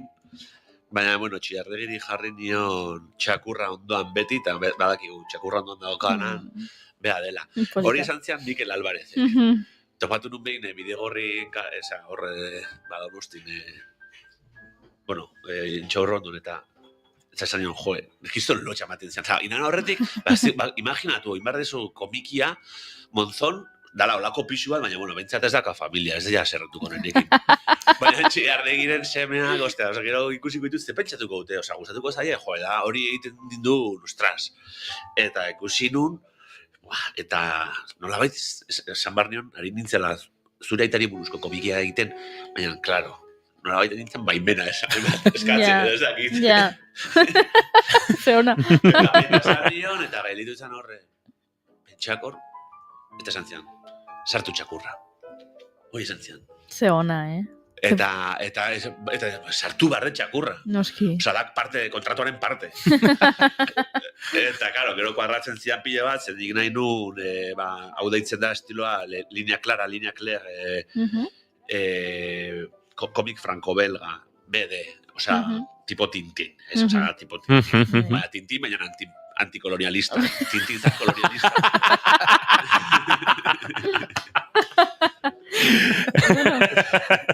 Arrazoi. Bai, tal cual. Garbi. Hori da. Eta gero izenburua baitare Txiardegi eta Monzón Bergaran. Ematen du bat, Tintin, Saharan. Urrengoa izango da, Tintin, horra gau. Zuela, novela berria. Eta hori Azurmendiri dela hostia. Hemen ari gara ikusten, zure lan baten teaserraz, esan da bezala, Txiardegirako joera hori ez da jaio komiki honekin, kote, aspalditi dakartzun zerbait. Komikia da, pelikula egin ezin dudalako, eta behar dut ja zerbait egin, tio, eta, behintzat dokumentazio guztia, eta, hemen bideratu dut, baina, estatu minimo bat izango genuke, ez dakizen bat pelikula eta serie kontatzeko epopeia hau egin zutena. Baina, behintzat, komiki txikia dago. Eta txikia bezain indartsu eta baliotsua. Esango nuke badela mugarri bat, eta badela nolabait Txiardegiren figurora beste helduleku batzutatik iristeko modua, ez? Fito Rodríguez berak errola esaten du, ez? Txiardegiri buruzko komiki txikia laguntza handia da. Apala baina oso egokia, idazle, politikari eta linguista baten figura gizarteratzeko. Eta ustut horren manduela, ez? Nolaiteko gakoa. Figura hori gizarteratzeko erraminta oso ona dela komiki hau. Errex ulertarazten duelako eta modu, hainoikoa ez dugun batean, zein zen Txiardegi. Nor pentsatuko zuken, ez? Txiardegi berak imaginatuko zuen bere burua komiki batean. Ja, bezagite. Abanguardista bat zen horri batean, nik uste dut ulertuko zukela. Bai. Ulertuko zuen, auskalo. Ikuste baietz. Familiari asko gustatu zaio, Betez ere, Jone Fogorka datu zailago izaten da, olako gauzak belaunaldi bateko iruditzen zaie txikik, ez dakit, ez zaie gustatzen. Dira olako totxoen aldekoak, eta marraskiekin eta hori... Badirudiz, nolabait, seriotasun edo dogmatismo bagaltzen dela, ez? Baina gustatu zaie, Ze ona. Gustatu zaie, eta oso pozin nago alde horretatik.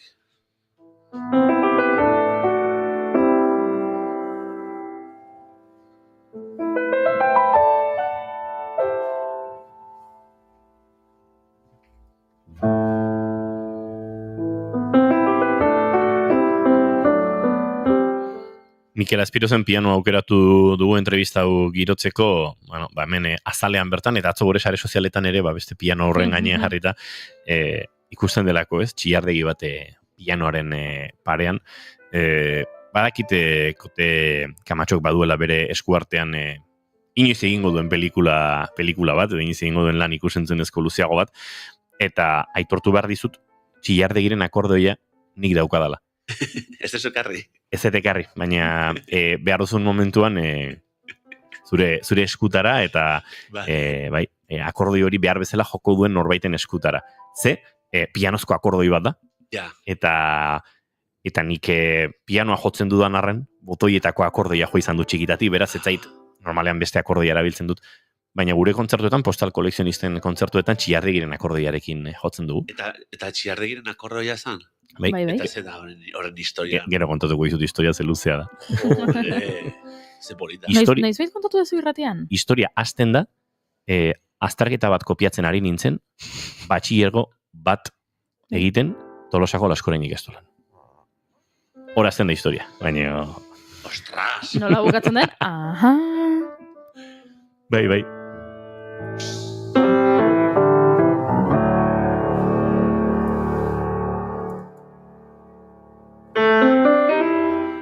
Txillardegi eta Montzon Bergaran Komiki Filmsek sinatzen du, Kote Kamatxoren lan ederra hau, benetan oso ederra dena, nun lor daiteke zer egin behar duen entzuleak komikia eskuratzeko.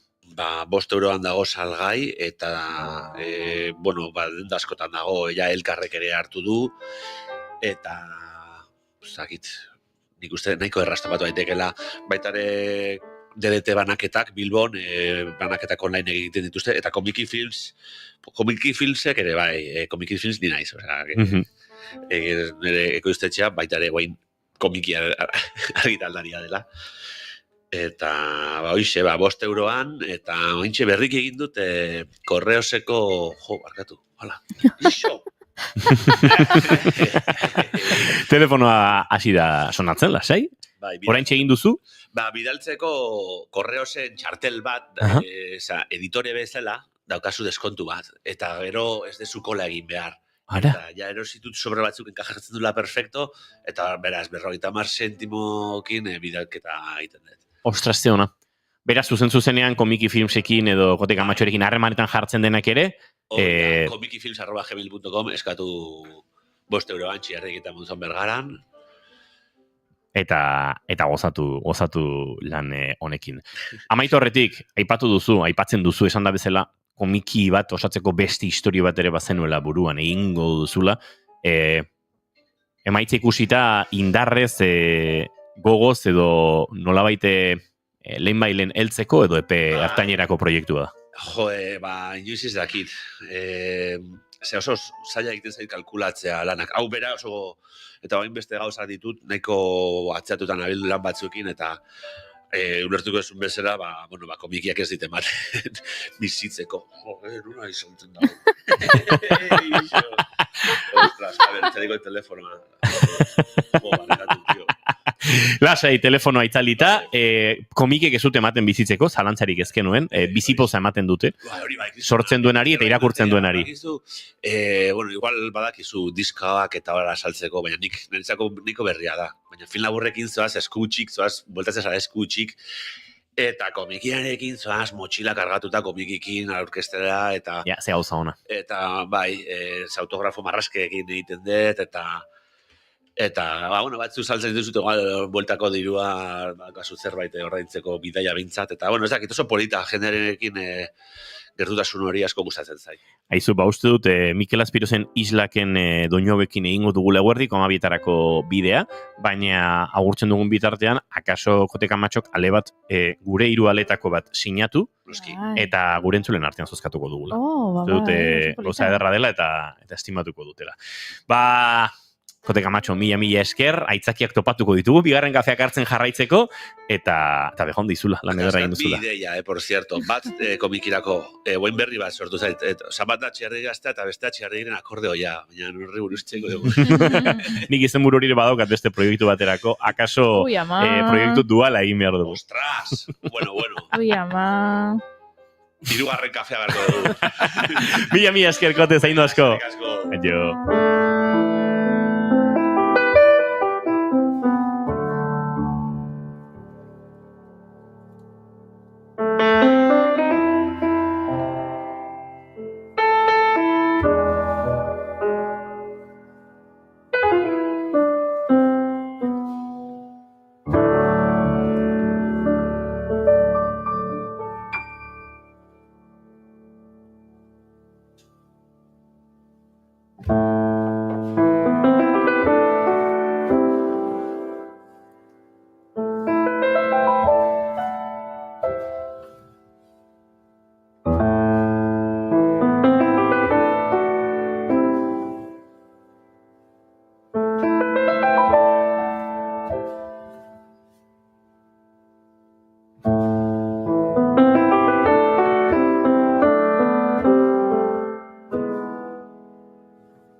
Eguerdiko 11:56 minutu guri poliki agur esateko ordua iristen ari zaigu, baina bihar itzuliko gara.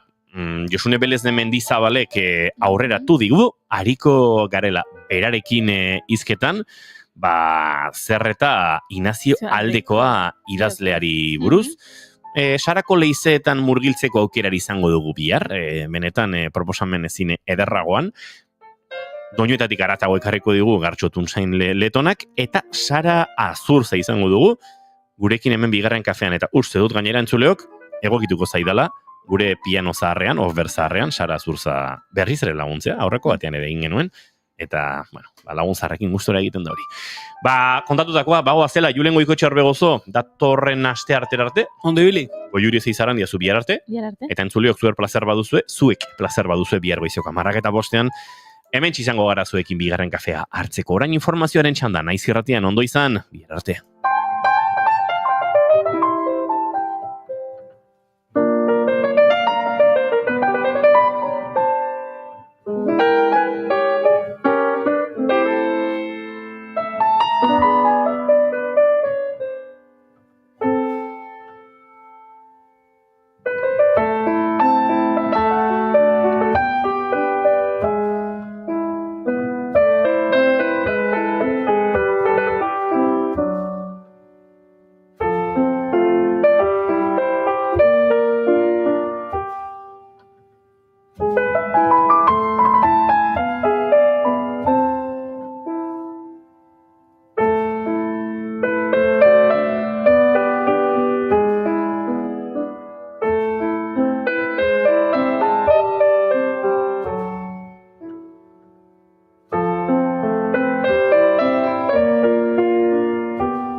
Keep calm and bigarren kafea.